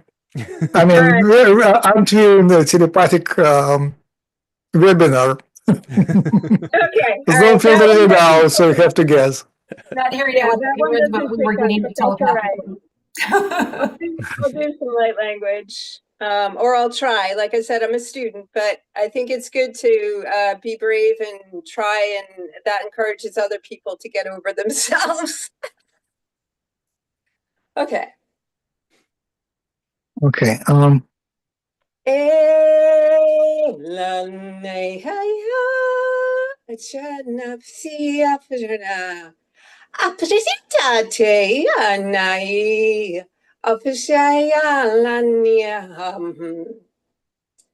Do not be afraid to see the lights within yourself.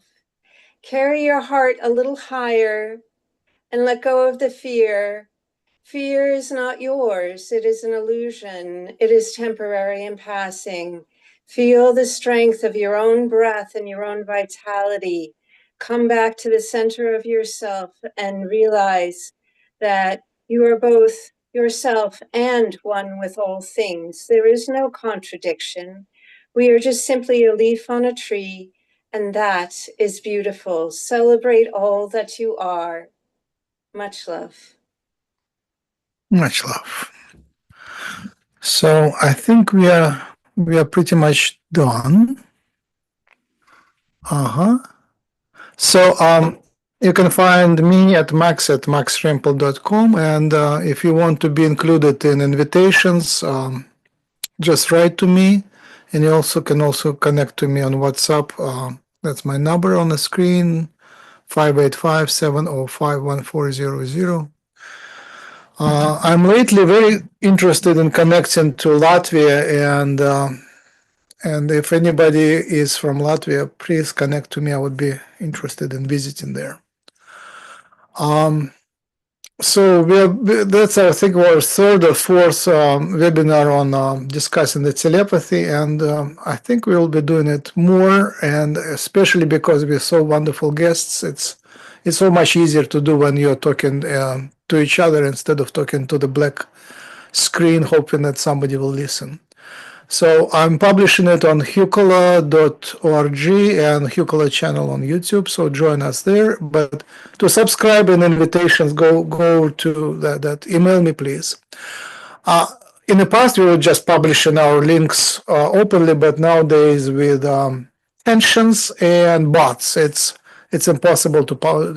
It's possible, but you have to be way more sophisticated to fight off bots. So it's just easier to only have a list and send the link to trusted people. And on the site maxrempel.com, I sometimes post the link, so you can just visit there, and there will be an announcement when we meet next time. Actually, I probably know when we meet next time, so let me just open the calendar. Any more announcements, any more questions, any more topics? I just want to say thanks for having me, Max. It was great to receive the email, even though it may have happened from an older email list. I appreciate it all the same. So it worked, actually. Yeah, I just revived the old list from many years ago. So the next one is on April 26th, Saturday. So end of April, Saturday. And it'll be pretty much the same thing. Same time, we start at 8:35 San Diego time, and plus 3 hours, it would be 8 plus 3, 11:35 New York time. And join us there, and yeah, come and let's talk about telepathy and connect. And yeah, by the way, whoever listens, connect to me telepathically. Don't assume that I have to be like in a special state to accept it. I'm accepting messages. If you message me at some time and I go meditate later, I hope it will jump time and get to me. So, and I will send you, if I hear you, I will send a message back. So that's my way of taking it. Like, let's just meditate and see what comes and reply to that. We are all universal consciousness, just trapped in multiple bodies. That's all that is. And we are shifting into the society and reality and dimension where telepathy is just a commonplace. It's normal. Everybody is telepathic now, especially children, especially animals, especially plants, especially the ocean. So we're just catching up. So have a good day, and I will turn off the broadcast and we'll chat a little bit offline. Goodbye.